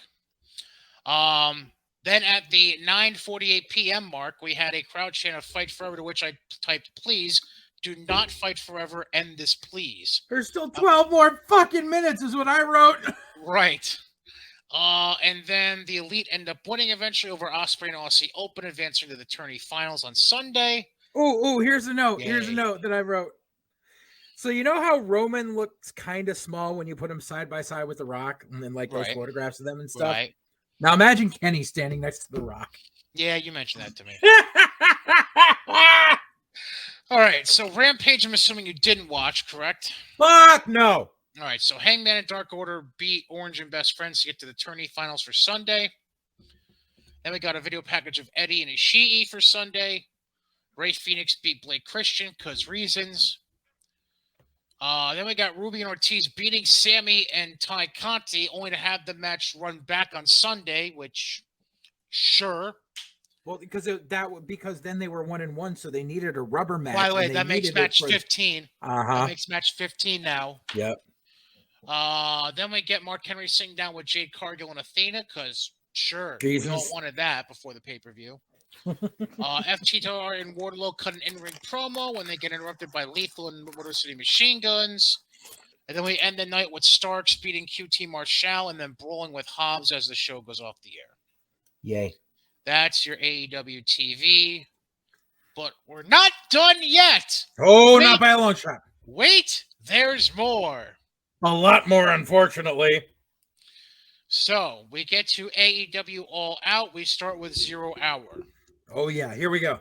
Sammy and Ty Conti open up by defeating Ortiz and Ruby Soho to retain the AAA Mixed Tag titles, all while giving Ruby Soho a broken nose in the process. And a concussion. Yay. Sammy gigged a minute into the fucking match on the goddamn pre-show. Can I put this out there? Sure. Everybody in that locker room wants to shit on Thunder Rosa, but nobody wants to shit on fucking Ty Conti. Exactly. Like, can we just, or Ty Mello, whatever the fuck she's calling herself now. There's a reason she got fucking fired from NXT. Yeah, can we just call a spade here? We're going to shit on one wrestler for supposedly sandbagging and being unsafe. Why not shit on all of them while we're at it? Because she's Sammy's wife. Who gives a fuck?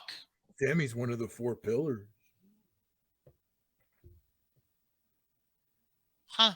You don't remember that shit a few months ago? Because remember how back in the day All Japan had their 4 pillars? According to who? It was an in-ring promo. By who? I think it was MJF. But so you remember back in the day All Japan had the 4 pillars? You remember back in the day in the 90s? Yeah. So according to the shit that Tony's been trying to spew, the 4 pillars of AEW are MJF, Darby, Sammy Guevara, and I think Dante Martin's the 4th. That would make sense, actually. Dante would make sense. I always forget who the 4th is, but yeah. Because they're trying to fucking compare themselves to fucking Japanese legends. It's pretty lopsided because only one of those 4 pillars can stand on their own. Right. I'm assuming you know which one I'm referring to. MJF. Thank you very much. Moving on. Then Hook retains I put FTR. It's the FTW belt. My bad. Dude, Tony Schiavone needs to have his vocal cords ripped out.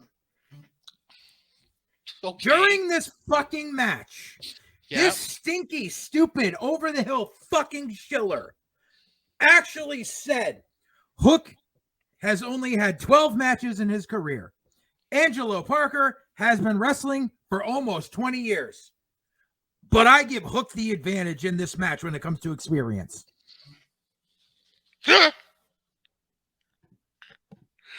Oh, fuck me sideways. Wow. Wow. That's dreadful. Oh, goodness me. Wow. Wow, that was a JR-ism that came out of Tony's mouth. Oof. Anyway, so after Hook retains over Angelo, Menard attempts. Coke Daddy Magic attacks him. Right.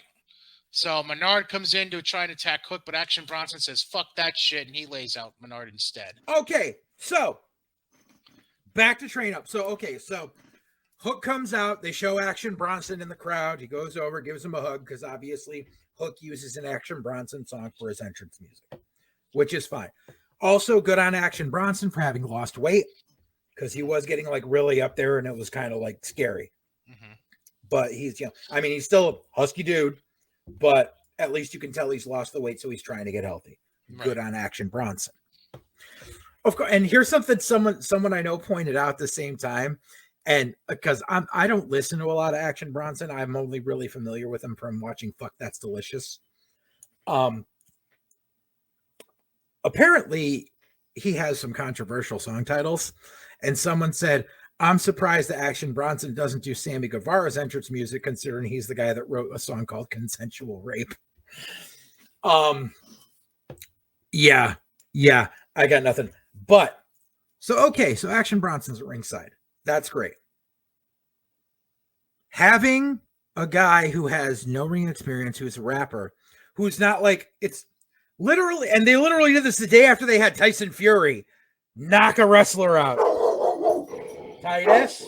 Oh my fucking God. Titus O'Neil Alexander. Stop your shit. His middle name is not O'Neil, it's Doofus. Anyways. Hey, yo. It's just a mailman. No big deal. It's gotta be at this point. Yo, dude. Anywhooser. I will get back to action in a second. So, as far as okay, I got him going. All right. Okay. Sorry. All right. Sorry. Okay. So you got Action Bronson here ringside, who's not an athlete by any means. You have him hop the barricade, which means security sucks, and then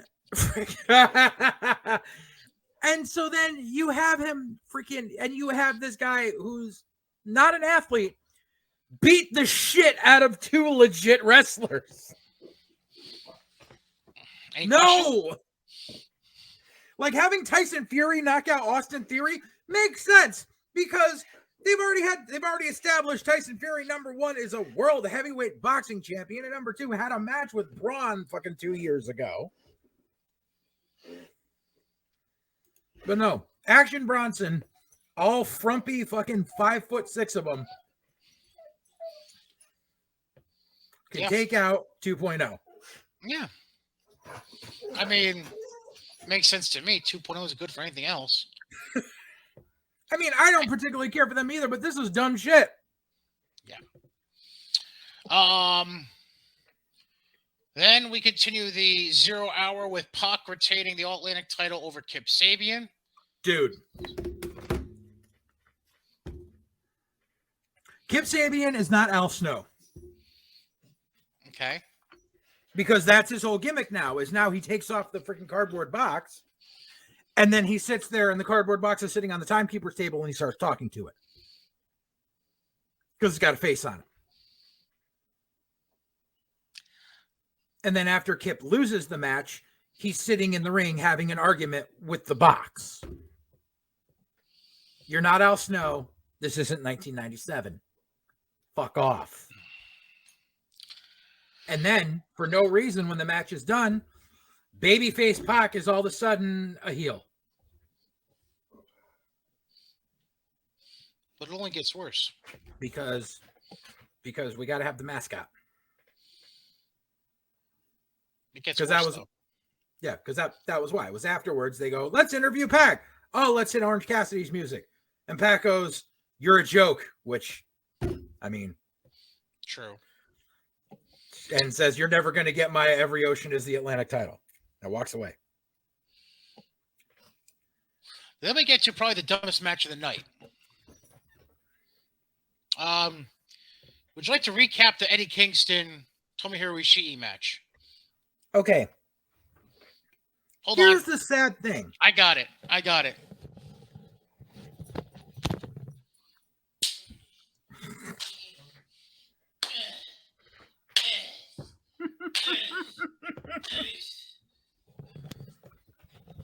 It was about 10 minutes of that, right? To start with, here's the sad thing. I like Ishii. I like Eddie. You know it's really bad when I can say that earlier this year, in person, I saw Ishii versus Jonah, and it was a better match. Because I fucking hate Jonah. Right. But at least that match made sense as Right. far as build.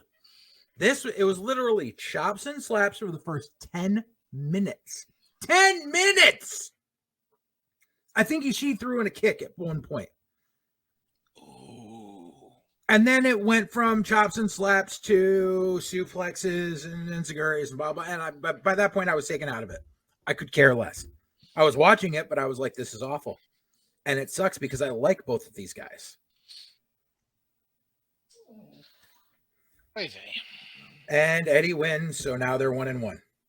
Correct. Which means they'll run it back at some point.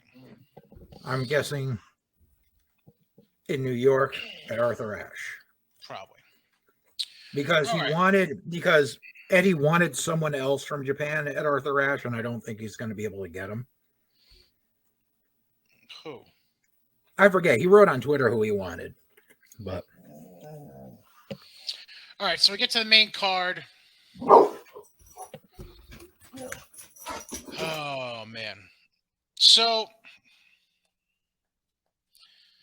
the 7 known participants of the match come out. The Joker does not. The other 7 gentlemen are fighting in the casino ladder match to open the main show.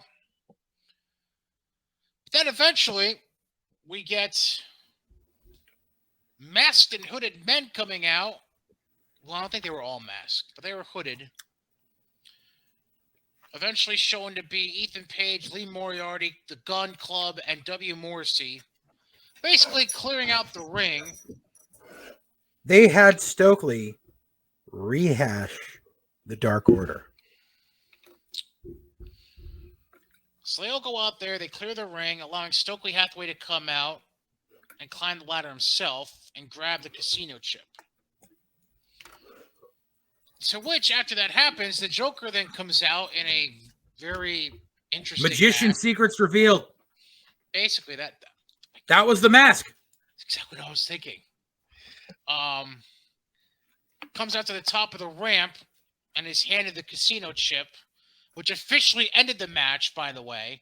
Not with Stokely grabbing it, when the Joker took possession of the chip. Mm-hmm. And so the Joker won the match, and that comes back later on. Mm-hmm. And then we get the Elite beating Hangman and the Dark Order to become the first ever trios champions of AEW. My surprise face. Right, you and everybody else in the world. Then we got Jade retaining her TBS title over Athena in less than 5 minutes. Someone want to give Jade Gargill the note that she's supposed to be a fucking heel? Because she was outfitted like She-Hulk, if I remember correctly. Right? And without Stokely.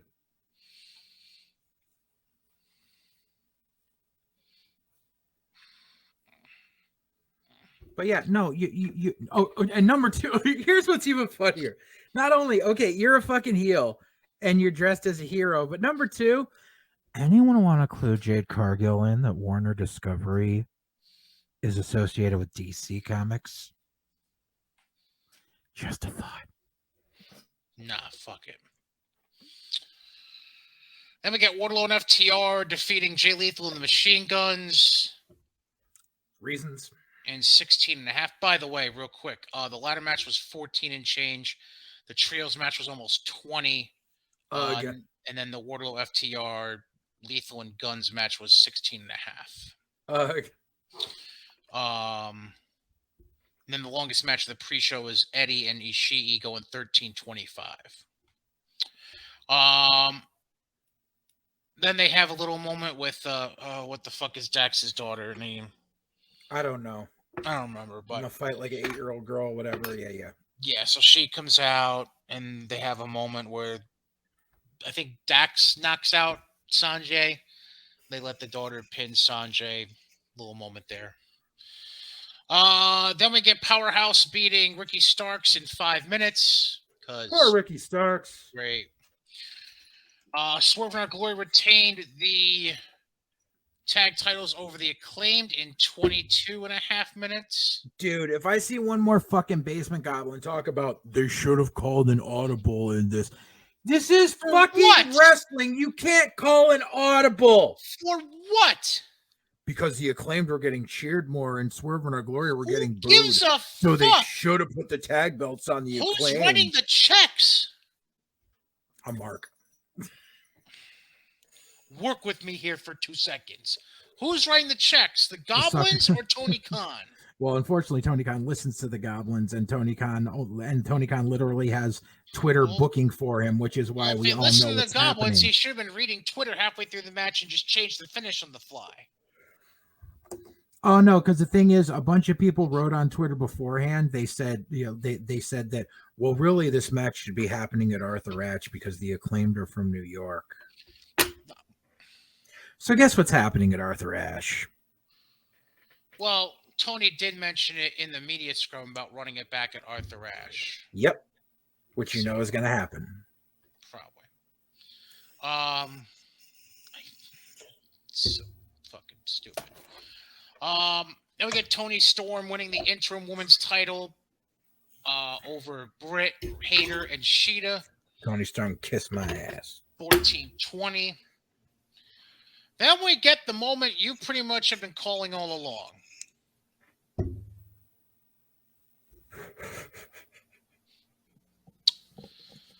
So Christian comes out.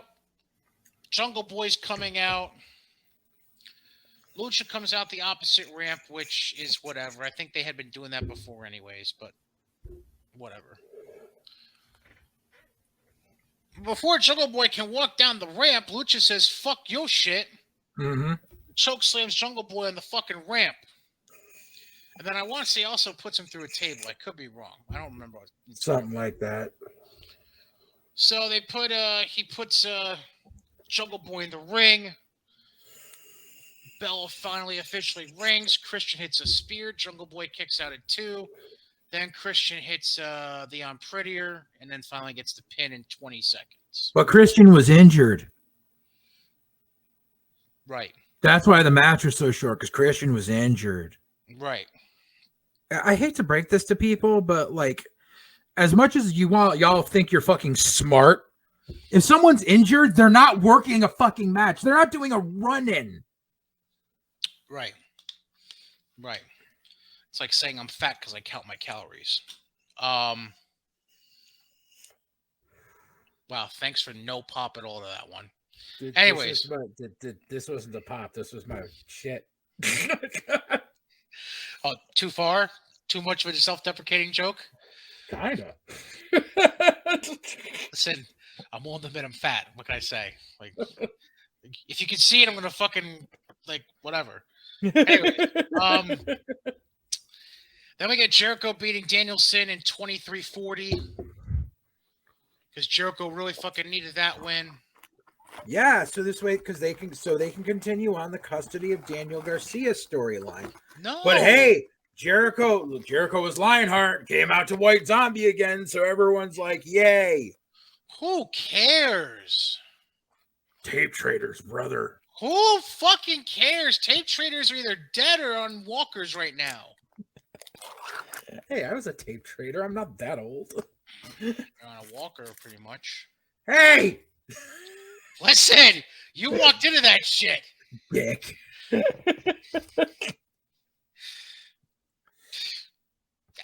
You walked into it. I'm sorry. Love you, but you walked into it. With the aid of my walker. Yes. Or scooter, whatever the fuck you're using these days. Then we get the 6-man match everybody wanted.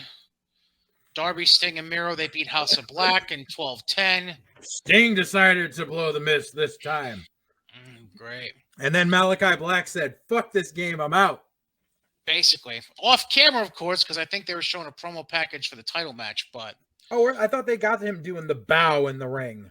No, that was off camera, apparently. Oh. So basically, off camera, Malachi basically thanked the fans without thanking the fans. He hugged Buddy, hugged Brody, and whatever. And now he's gone. Now Supposedly for mental health issues, which if that's the case, I understand. Maybe he shouldn't be posting on Instagram of him shooting guns on if it's mental health issues. I mean, supposedly that's what it is like major depression. And like that was supposedly that was why he requested his release. And it wasn't so he could go back to WWE. But Tony Khan, of course, refused it. So now he's taking time off for mental health. Sure. In the meantime, he's going to sign a contract and become the new leader of the Judgment Day. Anyways, and the House of Black is going nowhere. Can we get a trade? Can they put? Can we get Aleister Black back and they can have Dominic Mysterio? I mean, Dominic Mysterio the head of the House of Black. No, I think it's going to be Julia Hart. That's going to be terrible. They try to rip off WWE. Rhea's really the one that's behind Judgment Day right now, basically, from the looks of it. Yeah. Am I right? Yeah. I mean, especially if you watch last night's Raw. Yeah. Rhea's pretty much the mouthpiece. Yeah. And she's Dom's Poppy. Which I'm sure a lot of other guys that want to be dominated would want to say, but okay. I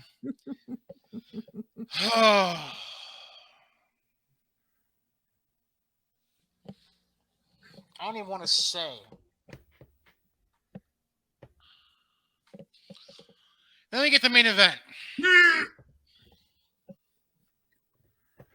I want to make sure I got this straight.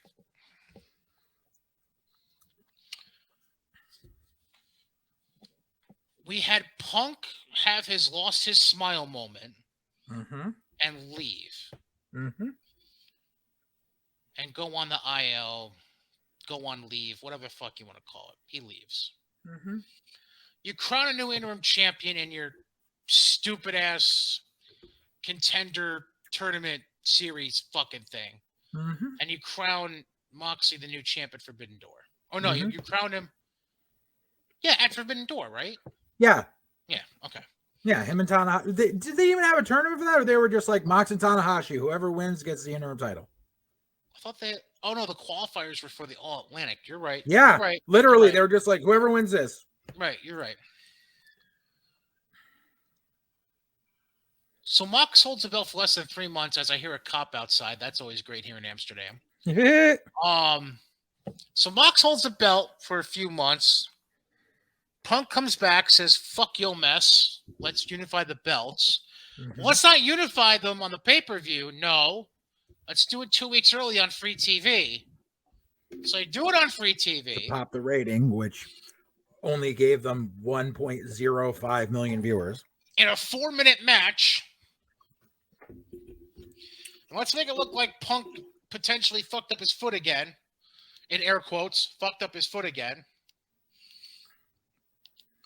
Only to have Punk come back the week after, have his Rocky and Mickey moment with Ace Steel to challenge for the now undisputed AEW World title that Moxley has,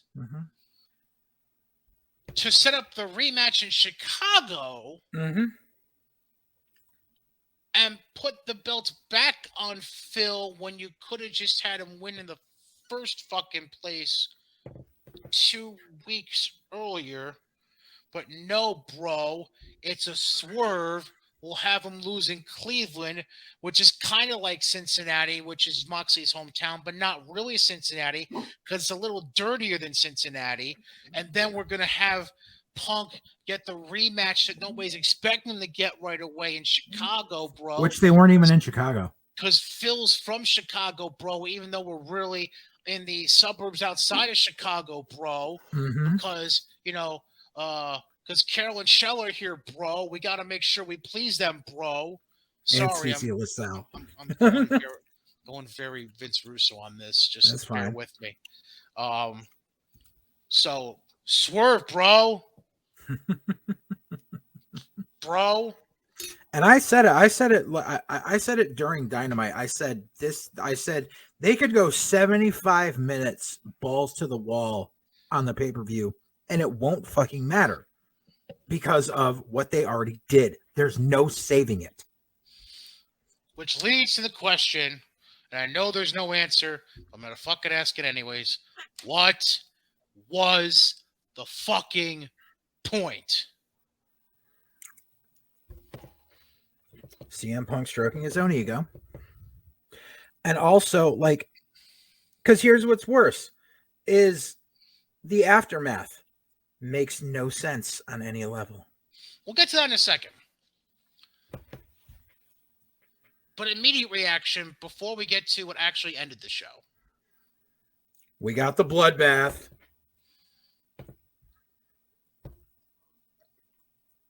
What is John supposed to be thinking right now? I'm pretty sure John's thinking, you know something? Is there a way for John to go get a lawyer and review the contract to see if he can opt out somehow? His contract is only for 3 years, dude. It's coming up.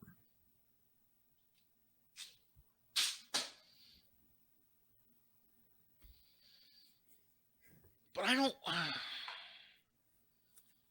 Renee's working with WWE again here and there. Here's the problem I have, though. Fuck it. I'm just going to call a spade a spade. John doesn't fit anywhere on a national TV program right now. John Moxley doesn't. Dean Ambrose could. How? You tell me how you see Dean fitting into programming right now. I see... Because Dean was basically Moxley light without blood. But Dean had more nuance to him. Dean cut better promos. Dean was better with the crowd. It's weird how it's the same person, but I see a difference in the characters. And in all honesty, if you were to freaking take John Moxley right now, say, you know something, I'm done with AEW. I'm going to finish out my indie dates with fucking garbage championship wrestling because he's obviously dropping that belt to Nick Gage. Bless his soul. He wants to. But, I think it's all out of his system now, and I think with Trips in charge, he'd be like, you know something, maybe this is worth going to. And the moment he walks in, you could easily plug him into a program where Rollins stomps the shit out of Riddle at Extreme Rules. Riddle is completely just dumbfounded. He's just like, I can't beat him. I don't know what to do. I need advice. I need someone who can get inside Seth Rollins' head. And bickety boom, he makes a phone call. Then the very next week, here comes Dean Ambrose. The crowd would welcome him back with open arms. Well, we know that. I mean, that's a foregone conclusion. And we'd be off to the races. So you're saying throw him right into deep waters with Seth is your answer? Absolutely.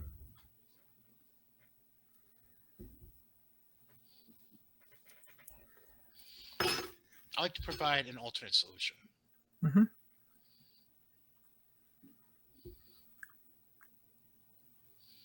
This is supreme fantasy booking here. Okay.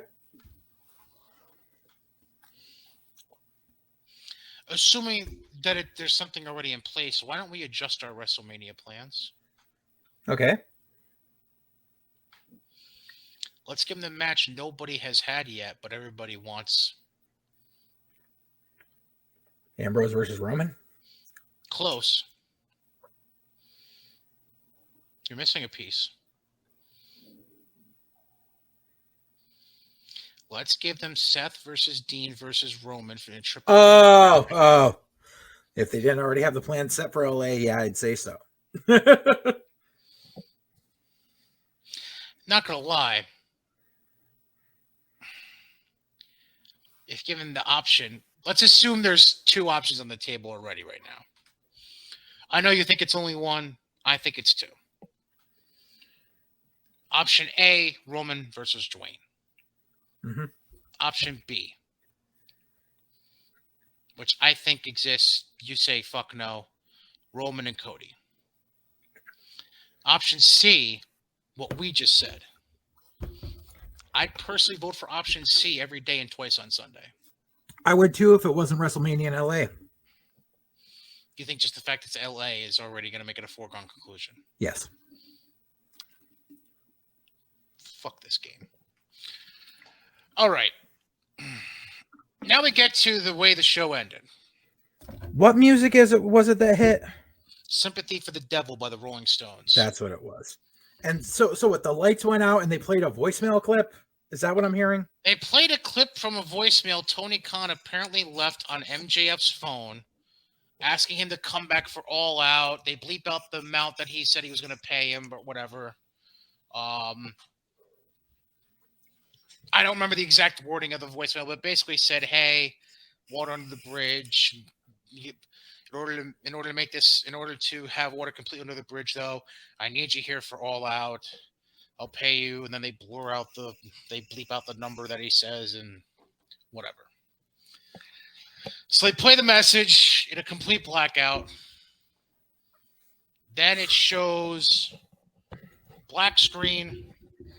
Joker walks in, still with the mask on, facing camera. Turns around, head down, pull off mask. Puts on the Burberry scarf. He said, I can't remember the exact line he used. I am the devil himself. Then puts the scarf on, back to blackout for like 15 seconds, and then the music hit. Okay. Not Sympathy for the Devil. That was beforehand. MJF's actual theme hits. And comes out. Mm-hmm. And so we end the show with MJF coming up to the top of the ramp and basically saying, "That's mine." Whatever. Mm-hmm. So obviously, it looks like we're getting Punk MJF 3. Right. Because they're 1-1. Because fuck it, why not? Right. But here's the problem with that entire situation. Hot shine the belt 3 times in 3 months. Yeah, I know. Not only that. Actually, it didn't even be that. They decided to make the match for Arthur Ashe. They might. That's why I said it. Here's the problem. Where do you want to start? Yeah. MJF's supposed to be the fucking heel. But he gets the babyface pop at the end of the night. Because he's been out of sight, out of mind for 4 months. Right, but still, MJF is such a good heel. I'm not saying that MJF can't play a babyface. I'm just saying that he shouldn't be playing a babyface at this point. No, he wasn't. But the thing, he got the babyface pop, and he's gonna get the babyface pop. And judging by everything that we're going to get to in a little bit, Punk is obviously the natural heel in this. Especially when you've got fuckletards like Chris fucking Jericho on the goddamn media scrum saying, "I told MJF, you're gonna come back and be the biggest babyface in this company." So, before we get to the media scrum, 2 quick things. Number 1, Fish and Malachi Black both out of AEW. Malachi's not. He's still under contract. He's not staying. That's going to be a big fight because he's only 1 year into a 5-year contract, dude. That's going to be a fight. Bobby Fish is a fucking idiot. I don't know if you saw the shit about the shit he said on his podcast yesterday? Yeah, which he does with one of my friends I used to work at radio with. Oh, Jesus. I Yeah. fucking hate Bobby Fish so much. Just. I don't think I it's wanted to smart. have an actual kickboxing match on TV. Shut the fuck up. Yeah, not only that, he challenged Punk to any kind of fight he wants, and fucking whatever, man. This the is other the thing- guy who legit knocked himself out in a worked fucking kata hajime on one of our shows. Yeah. Before I get into the post-show scrum or media, whatever the fuck it is, one other thing I want to bring up, just to showcase how minor league AEW is versus WWE. I want you to do yourself a favor. Go and find the biggest, most resounding singing of Judas from any Jericho entrance. I know where you're going with this. Try comparing it to two moments from Clash of the Castle this weekend. Number one, without coaxing, the fans just suddenly doing Seth's theme mid-match. Uh-huh. And number two, I dare you to test it against everybody singing Metalingus for Edge's entrance this weekend. I wasn't even thinking of that. I was thinking of something else. What was the third thing? The chant, and here's where it really kills me, but so They still did the fucking Bailey thing, too. exactly, which Fucking- happened at an NXT takeover, what, 7 years ago? when she was facing Nia Jax, if I remember correctly. Right. Yeah. And that was an NXT takeover. That was a small fucking thing. Yeah. This is 60,000 people in a soccer arena. Hey, baby! Ooh, wow. I mean, I know DJ Otzi got that shit down when it comes to soccer chants, but damn. Yeah. Like, that just amazed me. I was like, it has been, and like Bailey's in the ring, like, I'm supposed to be the heel, guys. Come on. Right, basically. But no, Edge's entrance gave me goosebumps personally, just because of the crowd fucking like, and there's there's even fan clips of the fucking entrance. Yeah. When's the last time you saw somebody do a fan clip of a fucking Judas entrance?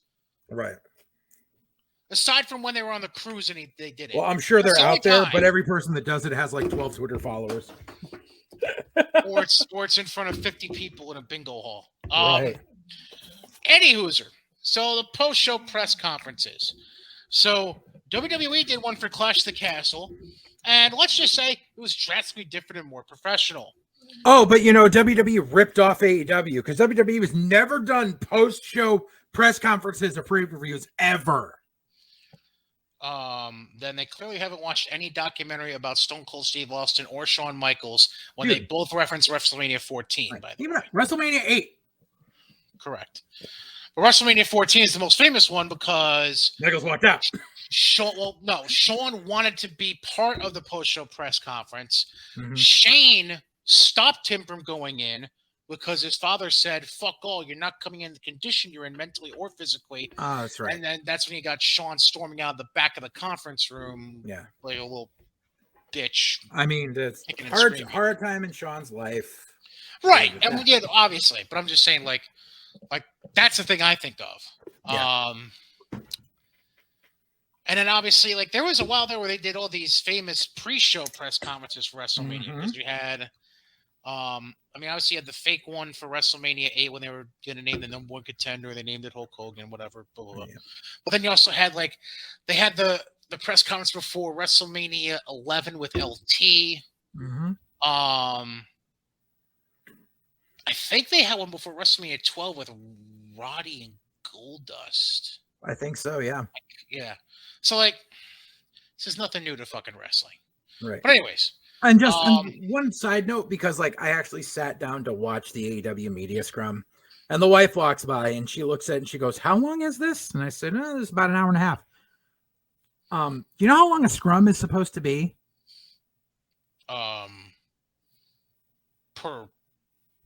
per athlete or in general?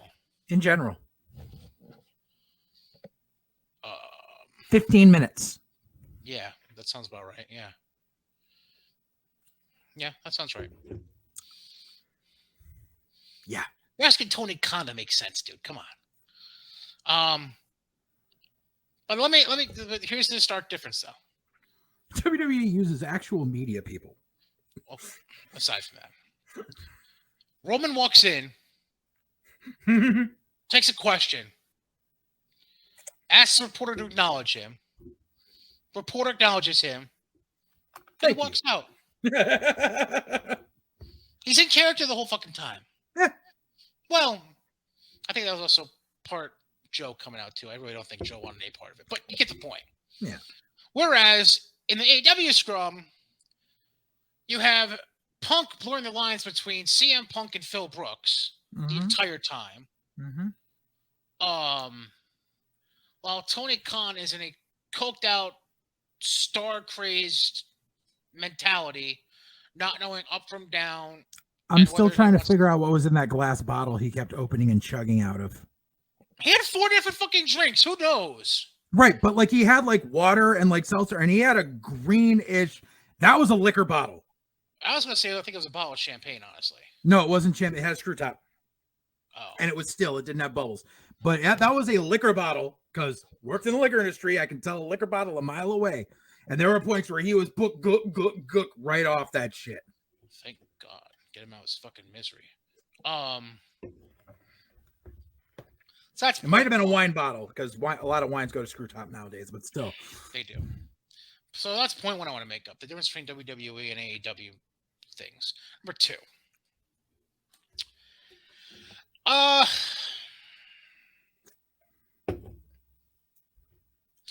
want your perspective on this. We'll get to the nitty-gritty of it in a second. There's a couple things I want to bring up. As a man in charge of a brand and a company like you are,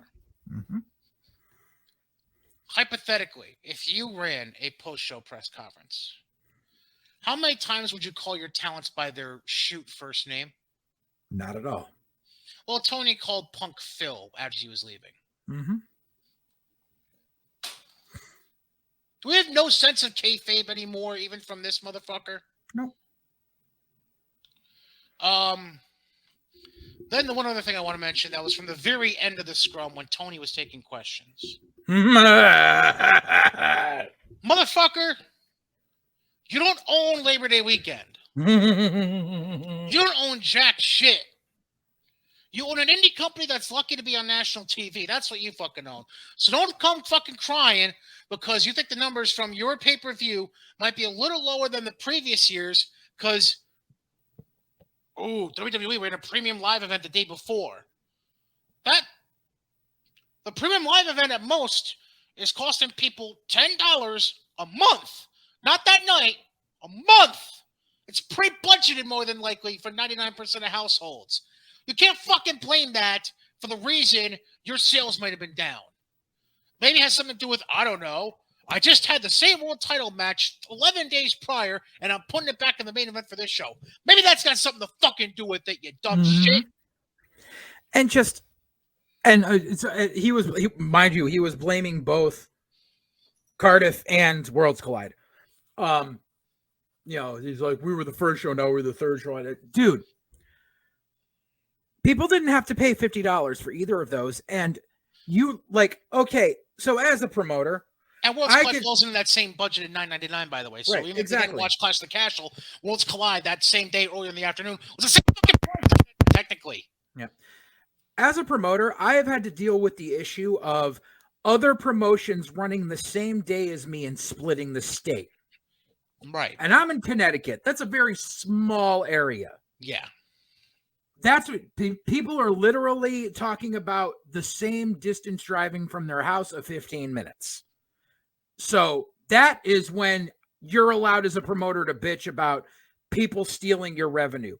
They ran on another fucking continent. You can't fucking bitch. Nobody from the US was like, gee, am I going to buy tickets to All Out or am I going to buy tickets to Clash at the Castle in the UK? No. It's and then as far as watches, it costs like you said, it was pre-budgeted. It costs people nothing to watch Cardiff or to watch Worlds Collide. And on top of it, I was busy all day Saturday. I watched the replay of Clash at the Castle. I watched it this morning. So you really can't bitch and like they weren't on at the same time. Right. And they were ones where they could be instantaneously watched on replay at any given time. So that doesn't take away from your presentation whatsoever. What takes away from your presentation is the fact that you're putting on a shitty product. And then to sit there and bitch and whine and go, oh, they're at war with me, and I've got more money, and I'm gonna blah blah blah. You stuck back to the fucking I'm gonna call my daddy, and I'm a little fucking spoiled rich boy. Fucking argument. Mm-hmm. And he revealed a lot about himself during that media scrum, telling stories about his fucking youth and shit. Like, okay, you went to the University of Illinois. Your father is one of the fucking richest people on the planet. You went to the fucking University of Illinois. Not knocking anybody who has gotten a degree from the University of Illinois. But I think this that's kid, where they're from originally. That's why. that's They wanna stay nice. Close to home. I'm not trying to defend him. I'm just saying Right. that's why. That's nice. This kid can't fucking, what do you call it? This kid obviously couldn't get into an Ivy League school if he fucking tried. And on top, and the part of the story on that was him talking about the first time he went to the ECW arena. He's like, because I took my exam and I got a 99. I'm like, no one gives a fuck what you got on a fucking college exam fucking 20 years ago. Nobody gives a fuck. You have a fragile fucking ego. Was that the story he was telling when Jericho was sitting next to him? Yes. Oh, because as a surprise for getting a 99 in his exam, they took him to the ECW arena. That was the last time Chris Jericho ever worked the ECW arena. The crowd was chanting, "You sold out," and I was so sad and I was crying because Chris Jericho, and he's my favorite wrestler. Shut the fuck up. Shut the fuck up. Shut the fuck up and shut the fuck up. Oh, but there's more. Because then Tony Khan talks about how he was a bartender in college. And this is why they keep running Chicago. Because that's where all his fucking dealers are. He went to the University of Illinois. He bartended around there. I'm sorry, but I've been a bartender too. And when you're a bartender, you hang out with back of house and you are doing something. And that's all of Tony's Coke dealers are in the Midwest. That's why they keep running there.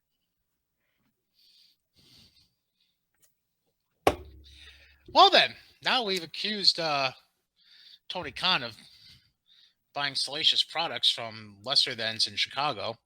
We already knew he was. Yeah, fair. I just totally lost track of what the fuck I was going to say now. Well, that was the Tony Khan portion of the media scrum of his comments about, because now they want to go to war. I'm going to give them war, and you're going to fail. You're going to fail so miserably. Glorious. To follow up on your point about not having to pick one or the other. Mm-hmm. To follow up the point, the example you made of yourself, Connecticut is only 70 miles high and 110 miles wide. Right. Just a point of reference. Exactly. Because I'm a nerd and I wanted to know how big the state was. And it's not that big at all, which I already knew from driving through it, but whatever. Right. But then we got to rewind back to the start. Okay. So you know how it cuts in, because you can still watch the media scrum. Of course, it's they cut out the introductory portion of it. They cut out the introductory portion, but they also lowered the speed on it, so everybody sounds like this in it. Right. I don't know why they do that, but whatever. It's post-production thing. So you know how it comes in and Punk's going off on this fucking guy and talking about Colt Cabana. Mm-hmm. So the part that was leading into that, because everyone's like, oh, blah, blah, blah, people bring it up and this and that and everything. So here's what happened. Literally, they sit down, Punk handpicks who's going to ask the first question. And he fucking peruses the crowd, and he points at one guy, and he says, "You." The guy stands up, and it's one of the guys from Wrestling Inc. Well, happens to be wearing a Pittsburgh Penguins jersey as well, by the way, if you're a hockey fan. Oh, I thought the Pittsburgh Penguins was a different person, but okay. Guy. So he goes to ask the first question. Before he even gets the question out, Punk goes, "Do you fancy yourself a journalist?" He goes, "Yeah." And he goes, "You still do improv?" Because apparently this dude from Wrestling Inc. who lives in the area was part of an improv group at one time. Mm-hmm. And he said, "Not really." And then Punk brings up the fact that he was in an improv group with Scott Colton, Colt Cabana. Mm-hmm. And then he's like, so you friends with him? And he goes, no, we haven't really spoken in years. And then it cuts into the scrum where Punk is going off about how much of a piece of shit Scott Colton is. So literally there was nothing done by any of the people sitting there asking questions to bring up Colt Cabana. Fucking Punk did it. He handpicked the dude that he recognized as a dude who knew Colt Cabana and went right in and zeroed in on him. Yeah. But that's not even the end of it.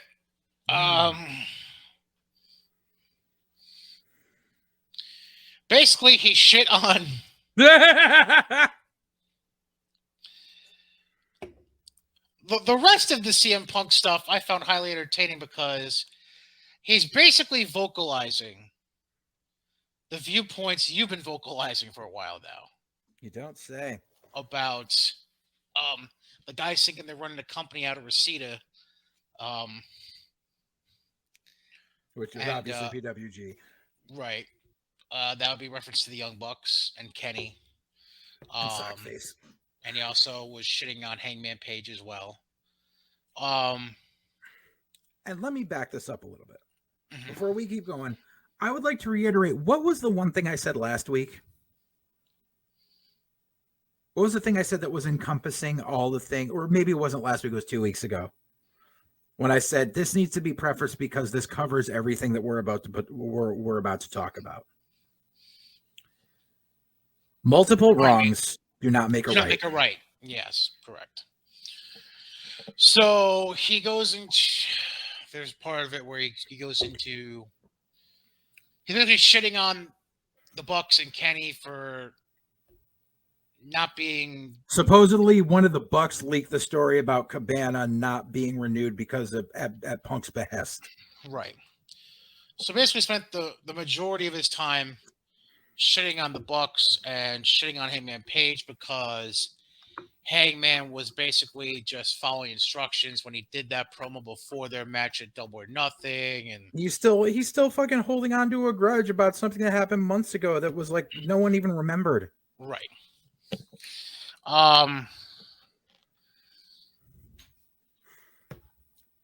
then we come back to this.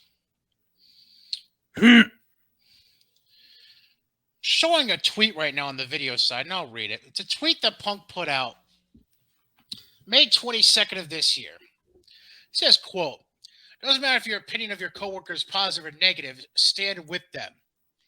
Because they'll do the same thing to you and you'll wish someone helped. Trust me, you're expendable. Together, you're unstoppable."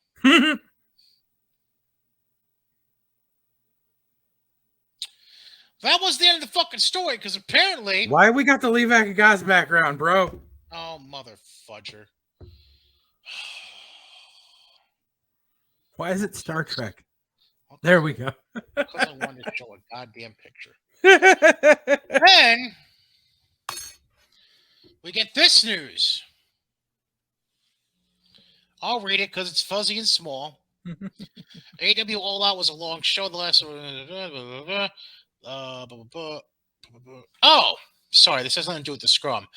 Basically, this is something that mentions how Cargill and Athena, as well as Hobbs and Starks, are cut short because of other matches going along. Okay, sorry. That's not what I thought it was. So, what I thought it was after the fact, apparently, Punk leaves the media scrum, gets into a verbal altercation with the Bucks and Kenny. Ace Steel decides to join the fray and defend Punk. And then we got Punk throwing punches and Ace Steel throwing a steel chair around like they're fucking 5-year-olds. So, when it comes to that situation, I am going to remove myself from analysis as far as, because there is so much shit going around right now as to work or shoot, work or shoot, work or shoot. I am not going to take a stance on work or shoot. Mm-hmm. What I will do is I will give you details on both sides of whether it is work or shoot, Okay. and what the consequences are. Mm-hmm. So let's say this is a work. Let's for sake of argument on one side, let's say this is actually a work. Mm-hmm. That there is no that there is, that this is all to lead towards something. This is to turn Punk heel and to divide the crowd because Kenny and the Bucks are baby faces, to lead towards Punk and the Bucks in a giant feud there.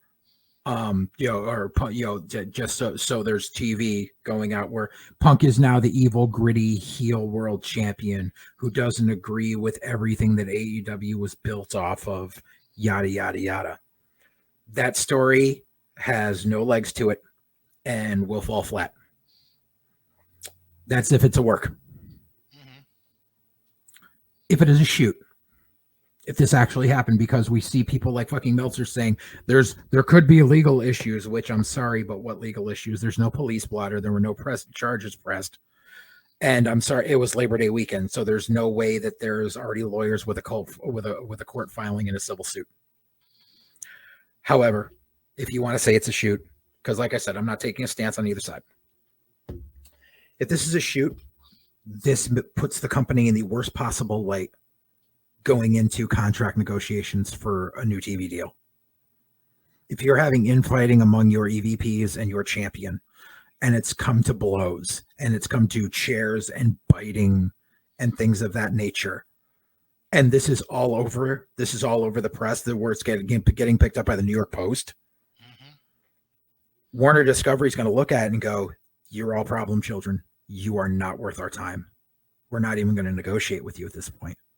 You're not renewed. That's it. We're done. We've already been cutting corners. We're not even going to offer you a low ball that we were going to. We're done. Go be children somewhere else. We're done." Well, that's interesting because I have an update for you. Okay. There's a report that several AEW personnel have been suspended.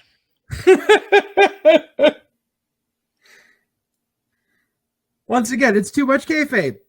Like, apparently, this is according to Brian Last, who I believe is the producer. For okay. Cornette. Yes, Brian Last refuses to report anything unless he's gotten numerous sources, and very least has double check with PW Insider, Right, and all that. Yeah. So he says that the Wrestling News has learned that several AEW personnel who were in the room for the Punk Elite altercation have been suspended. Does this mean we're going to get interim trios champions? So,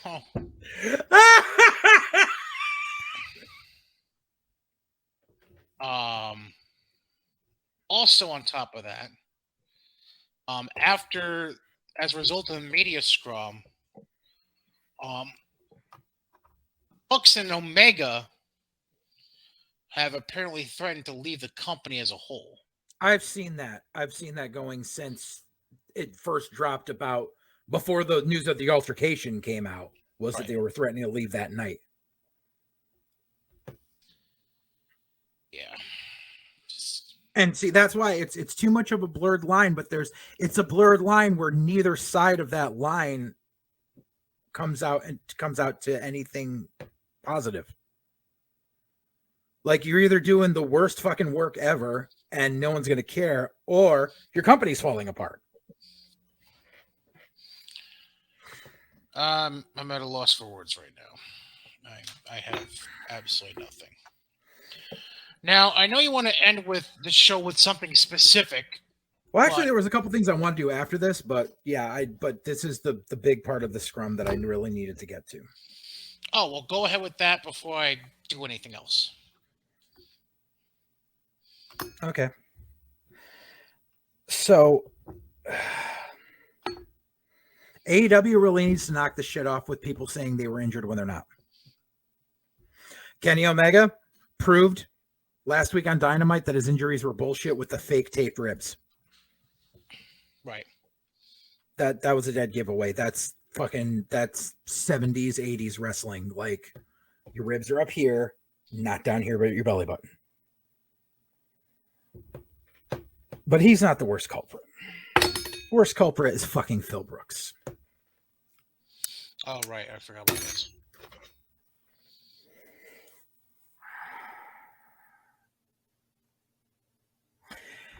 The moment, because like I said, I missed it during his promo on Dynamite, but when he started talking about it, the media scrum, I was fucking fuming. And as it was like, the wife was on the phone with her mom in the other room, and she just heard me fucking yelling profanities at the TV screen. And her mom was like, "Is Joe all right?" Because I wasn't. So according to CM Punk, according to Phil Brooks, he broke his foot doing the stage dive the night after the shit back in fucking May when he won the title. He says that according to the doctors, his foot was pulverized.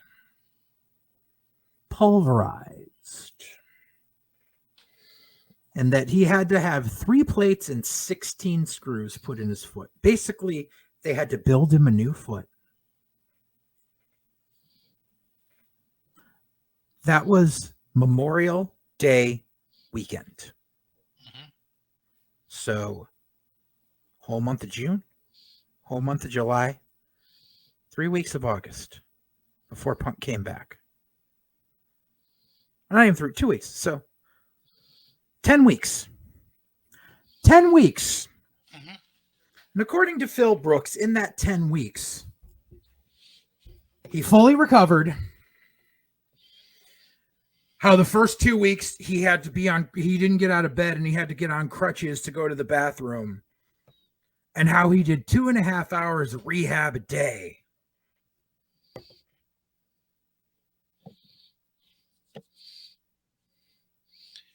You're an expert in the field.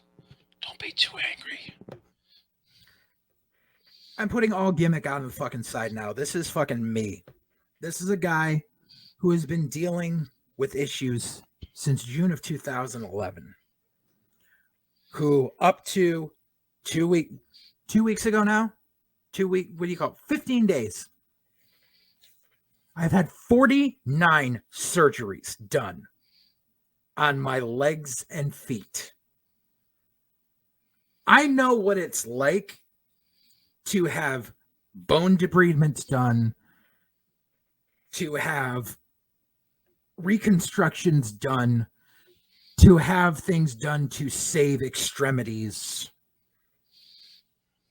I spent a month in the hospital where they literally had to wheel me into the OR every morning to save my leg because they had to go and carve out more fucking tissue and scrape more bone to make sure they could save my left fucking leg. And most recently, because people will say, well, no, that's different. Well, most recently, I had a surgery a couple of months ago to reconstruct my right foot, where they had to put in rods and screws. And I've sent pictures to people. I would not share them here because they are quite graphic about what my fucking foot looked like. And it was in what's called a Lizaroff cage.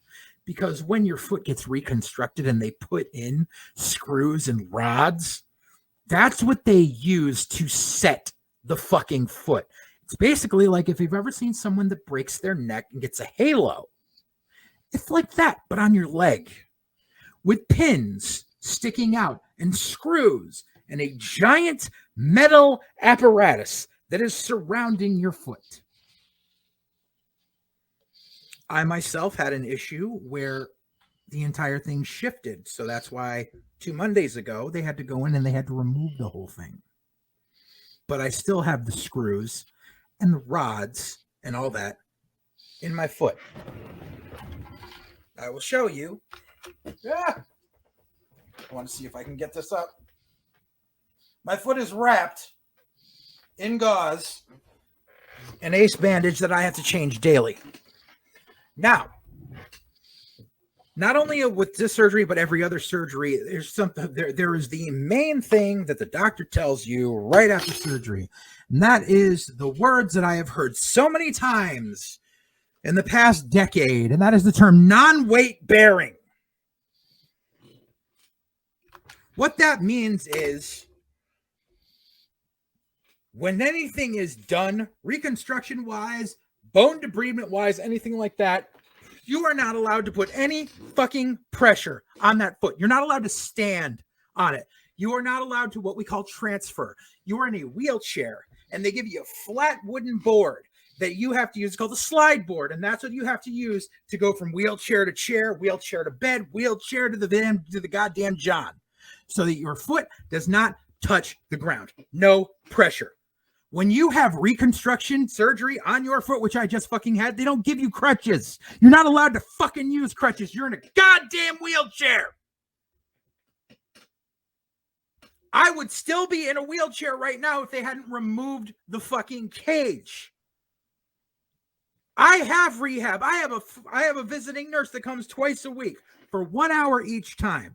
And that is grueling enough as it is. And that's having to do things to rebuild muscle memory without being able to stand on my legs. You know how hard it is doing leg exercises when you're not allowed to stand? It's fucking grueling. It's also very tricky. But it happens. And that's all my insurance approves of. I have fucking Medicare. I have the best fucking health insurance you can have in this country. And they only approve 2 1-hour sessions of rehab a week. This fucker's trying to tell me that he did 2.5 hours of rehab every day for the past 2 months. He's full of shit. Telling me that that he was on crutches for 2 weeks before. No, you would still be in a wheelchair right now if you had the fucking foot reconstruction surgery that you claim you have had. I am not allowed to put any weight on this for at least another month. So considering I had the fucking cage put on me fucking 8 weeks ago, and then so that's three months before I'm even allowed to stand on it. But this fucker, after 2.5 months, comes running down to the ring and does the fucking hop dance. You didn't have shit reconstructed. You never had fucking surgery. You never broke your fucking foot. I have. I know what it fucking feels like. I know the fucking pain that I go through every goddamn night. Phil Brooks is a lying piece of shit. Injury bullshit. He stubbed his fucking toe.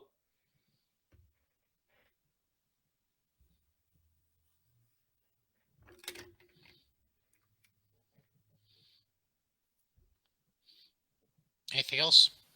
On that subject, no. Fuck Phil Brooks. Fuck all the EVPs and the multiple wrongs don't make a right. Everyone involved in that circle. CM Punk, Tony Khan, the Young Bucks, Adam Page, Kenny Omega, they're all fucking cancers. That company's doomed. Multiple wrongs don't make a right. And people who lie about injuries, karma fucking gets them. Okay. Well. So there were 2 other things I wanted to talk about before the end of the show. I know one of them already, so I'll kind of tee that up for you. I'll tee up both of them in a second. Okay, go ahead. Real quick, as far as this week is concerned, the only stuff they've been promoting for AEW, MJF is going to speak, and they booked a 6-man tag. Don't fuck remember it. Interim trios tag titles. No, it was I want to say the Lucha Brothers are in it. I don't fucking know. But I know there's a trios match of some sort booked. And then of course Yuta Garcia running it back for the the ROH pure again because they're in Buffalo. That's why. Oh, yeah. And here's the thing: are they going to do it under ROH pure title rules? Is what I want to know. That'll be interesting to see. They should be. That means Bobby's going to be in the house. Bobby Cruz. And then of course next week they're in Albany. Oh, that reminds me, we're a week out. Hang on, let me pull up. Oh yeah, like I said, you're really not going to see that drop until like 2 days before. Yeah, I'm still curious though. We're gonna pull up StubHub real quick. Yeah, we're still looking like $50 for the floor. Let me also pull up SeatGeek. Where is my SeatGeek app here? Former sponsor of Godzilla Media, by the way. No longer? God damn. Not as of That was right now. That was a short deal. It was for the summer. Oh, okay. My bad. Yeah, SeatGeek, they don't have anything cheaper than $70, it looks like. Yeah. But anyways. Like I said, you got to wait till like 2 days before, and then you'll see them drop. Which will be the time of recording our next show. 2 days out. Or 1 day out, depending on how things work out. So yeah, that'll be interesting. As far as previewing tonight, NXT, Frazier and Axiom kick off that best of 3 match series. They're gonna have Wesley one-on-one with JD McDonough. Looks like they're gonna have Ricochet one-on-one with Trick Williams as a fallout from. Mm-hmm. Go ahead. Aren't they doing Grimes versus Gacy tonight? I don't have that on this. I'm looking right at the WWE website. I don't see it on here. They also have Nikki Ash and Doudrop taking on Toxic Attraction as a fallout from Sunday. And then this is interesting and kind of out of left field. Roxanne Perez against Miku Satomura. Interesting. Very out of left field. Very. I'm feeling that Cora Jade might show up, and that Probably. might, because they're trying to start rehashing that again. I don't know, but that's just my guess. Maybe that's their way of trying to set up for Halloween Havoc down the road. Who the fuck knows? So that's that. So I know the one thing you want to bring up that involves 2 former NXT employees. Yes. But I want you to address the first thing. Okay. The other thing other than that. I want to save that thing for last. Okay. This is actually This is actually kind of a positive story. Okay. So I spent I had an event that I was coordinating on Saturday, and had a couple of musical acts at it, and as such I needed a favor from a friend to provide a PA. Had a local friend who's actually he does music production, and he does he does a lot of contract work. He actually did a lot of the stuff for ESPN 30 for 30. Oh wow. Yeah, like he's super good at what he does. I won't mention him by name just because, but he's not in the wrestling industry. He just happens to flow in and out, because when he told me 30 for 30, he was like, you want the master tape of anything? I was like, you got the Ric Flair one, but it was already like gone at that point. What do you call it? We just call him Lummox, so I'll just refer to him as that. But he mentioned to me, because lately, like I haven't seen a lot of him lately. He has a studio down in like the New Haven area and stuff, but he's been spending a lot of his time. He told me that he's actually been doing contract work for like the past 6 months, working for WWE, doing stuff in the new building, doing like graphics and a lot of like background sound and stuff like that. Like he does a lot of like, music mixing, stuff like that. Like, for like the Peacock specials, right? Like he did for 30 for 30. And so I was like, wow, that's really great. And he was telling me about like how beautiful the new building is and all this stuff. And he was basically telling me where it was, because he also used to help do work in the actual like studio that was there, that was like down the street from the old Stanford location. And how Stanford's actually like, they're still using a couple floors of offices in Stanford until it sells. So that, whatever. And he just mentioned to me about, he was like, it's weird. He's like, the past couple of weeks, he goes, I saw like so many changes just in the last month. He's like, they had like they built like this new like employee like rec room out of nowhere, like, with like, just like relaxation things and nap pods and foosball tables and stuff like, yeah. And he said literally the past 3 to 4 weeks, the entire morale has changed there, and that people are smiling when they walk in the morning. People are happy to go to work. Everyone's cordial. Nobody's walking on eggshells. He said you could definitely tell it was like night and day from when he first started doing contract work there, because he was in the headquarters. He was where Vince and Mike and Laurinaitis and fucking Pritchard. And I was like, have you had to work with Kevin Dunn at all? He's like, no, thank God I haven't had to. Because Dunn's always traveling. Right. But he's like, yeah, he's like, you can tell. He's like, everything is on the up and up there, which I find funny considering I've had some conversations with certain indie wrestlers lately who kind of expose themselves as to still having an indie wrestler and indie fan mentality where they talk about blah, blah, blah, blah. That's a toxic environment. Not so much anymore. Seems that toxic environment's somewhere near Jacksonville now. Which, by the way, yeah. the Jacksonville Jaguars since 2012 have spent $1.64 billion on free agents, the most money out of any NFL team. They also have the most losses out of any NFL team since 2012. AEW finances don't make sense, just like the Jacksonville Jaguars. That was the gross we're grossing revenue. $100 million this year. Yeah, that's right. Yeah, so Tony Khan says we're going to gross $100 million this year. Yeah, that's great. That's nice. We know that $40 million of that is the Warner Discovery TV deal. We know that you get $40 million from them. We also know that $40 million of that went right into the video game.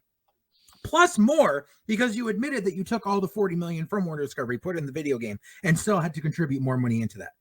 Plus the $20 million that you paid for Ring of Honor. Because Sinclair Media has reported the posting, but they reported $5 million from an undisclosed course, but Tony Khan also admitted that he's paying them in installments. Dumbass. Exactly. So $40 million to your video game, $20 million to your to Ring of Honor, and that's not counting all the contracts you have. That's not counting how much it costs you to put on your pay-per-views, all the crews that you have to pay, all the merch that you have to pay for. So go ahead and tell me your gross. Not tell me your net. Tell me your net profits. Go ahead. Tell me. I want to know. I really want to know. I want to know if you actually end up in the black. Can I provide a hint? No. All right. Now do your thing, because I have one other thing I want to bring up too. Okay. So,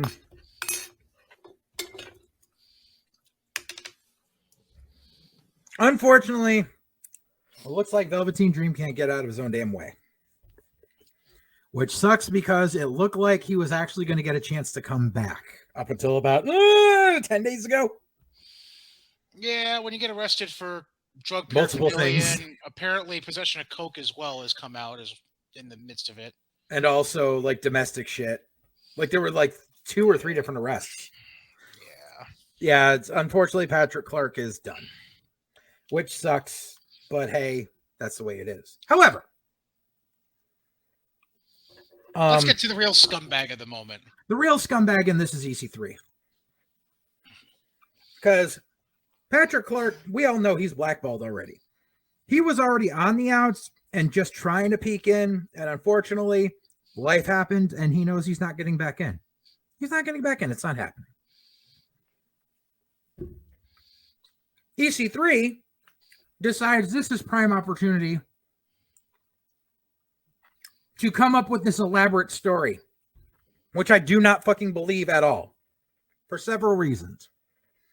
So according to EC3, back when him and Velveteen Dream were in NXT together, EC3 had a party at his house, and he invited a bunch of people, and Velveteen Dream left his phone in the bathroom because he was taking video of guys pissing. Now, let's start with the way EC3 told this story, because if the direct quote serves, he said, I invited everyone over because I'm the top guy. Anybody want to tell me when the fuck EC3 was the top guy in NXT? I don't remember. Because it never fucking happened. Number 2. Judging by EC3 saying, because I'm top guy and blah, blah, blah, and judging by him saying when this happened when Velveteen Dream was a fairly new character. This was because EC3 showed up right before they introduced the North American title. And mind you, Velveteen Dream didn't hold that title for another 2 years. So this is right before that big 8-man qualifier to do with him and Adam Cole and Ricochet, and basically everyone's gone from it now. Except for, I think there's one person left. I don't remember. Anyways, so basically he's saying this happened at that time. So you're saying that you caught this fucker doing some skeevy shit way back when you were still on the payroll from there on out, and you didn't go to any of the higher ups and say this kid's a problem?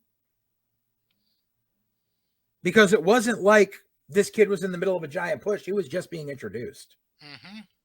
And I'm sorry, but if there's a greenhorn who's pulling shit like that, I'm sure as hell going to tell the fucking booker, bro, there's some fucked up shit going on. You need to nip this kid. You need to nip this in the bud and get rid of this kid before shit gets way worse.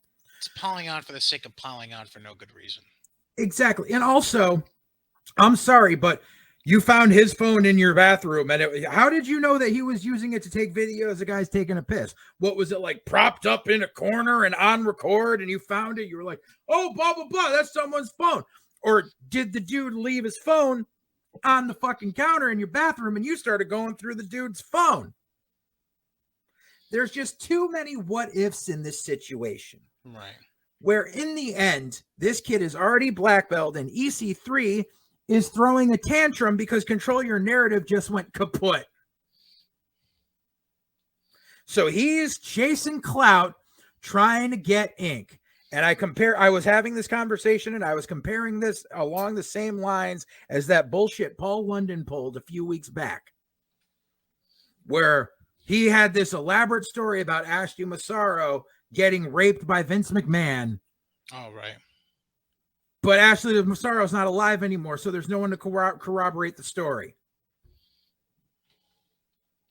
You know what that is? That's chasing clout. Mm-hmm.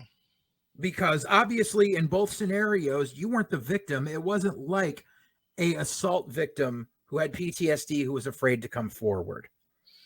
You had, if these stories were true, you had valuable fucking information that you held on to instead of doing the right thing. So here's how it goes. One of two ways, EC3. Either you're a liar making shit up to get fucking dirt sheets to write about you, or you're a piece of shit for withholding information about a predator that could have been divulged years ago before anything else happened.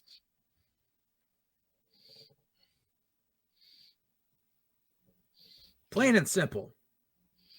Control that fucking narrative.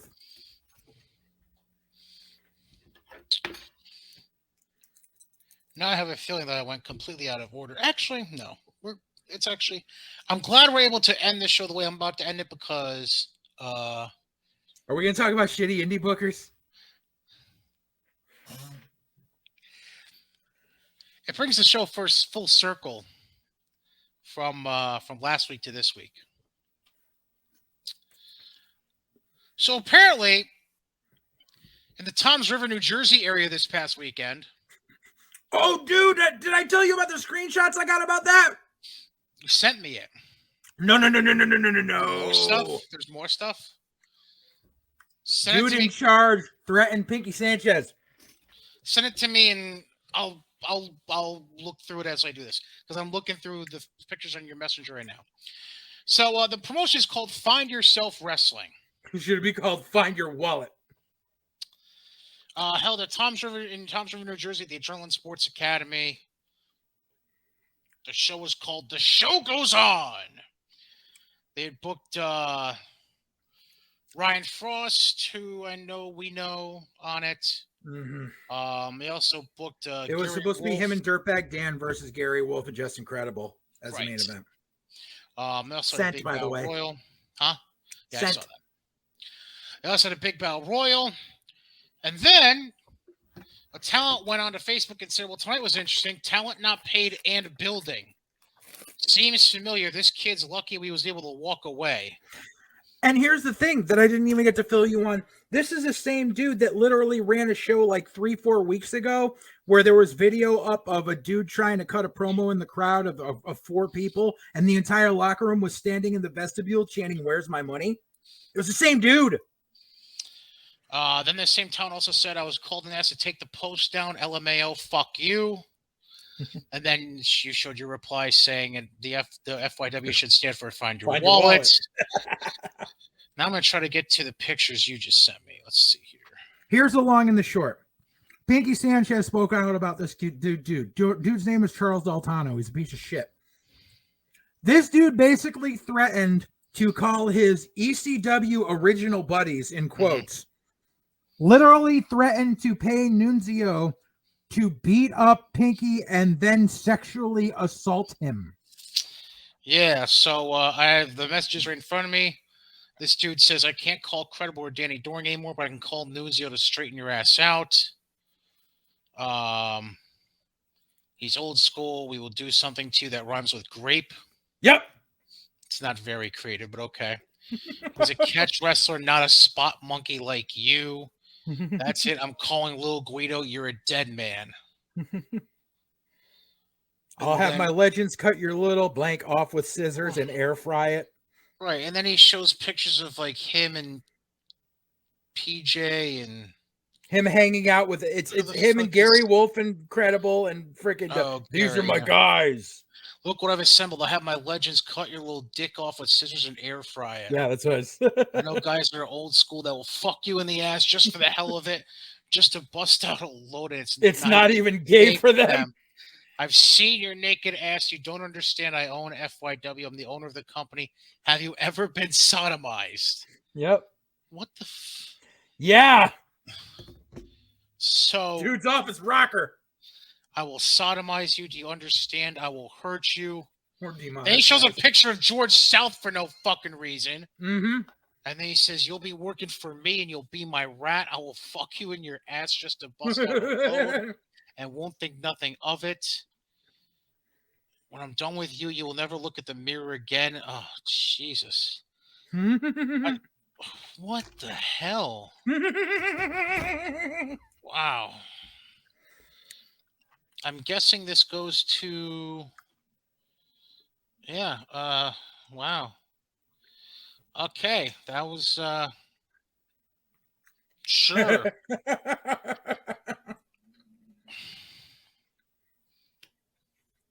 Find your wallet.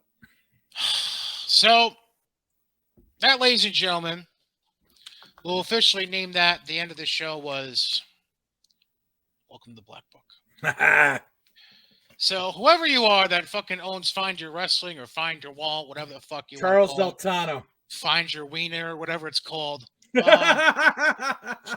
behalf of every decent human being in the world that's still left in the indie wrestling world, suck a dick. Happy, oh no, man. Not in a gay way. Sounds like maybe you'd be. Never mind. Anyways, anything else you want to touch on before we wrap up? I don't think so. Considering we've gone almost 3 hours, I feel quite cathartic. Cathartic? It's I got the load off my chest. I'm good. Better than getting a load on your chest, apparently. Unless you're into that, which there's nothing wrong with. Exactly. Just not the way that this FYW promoter was talking about it. Not forcefully. Right.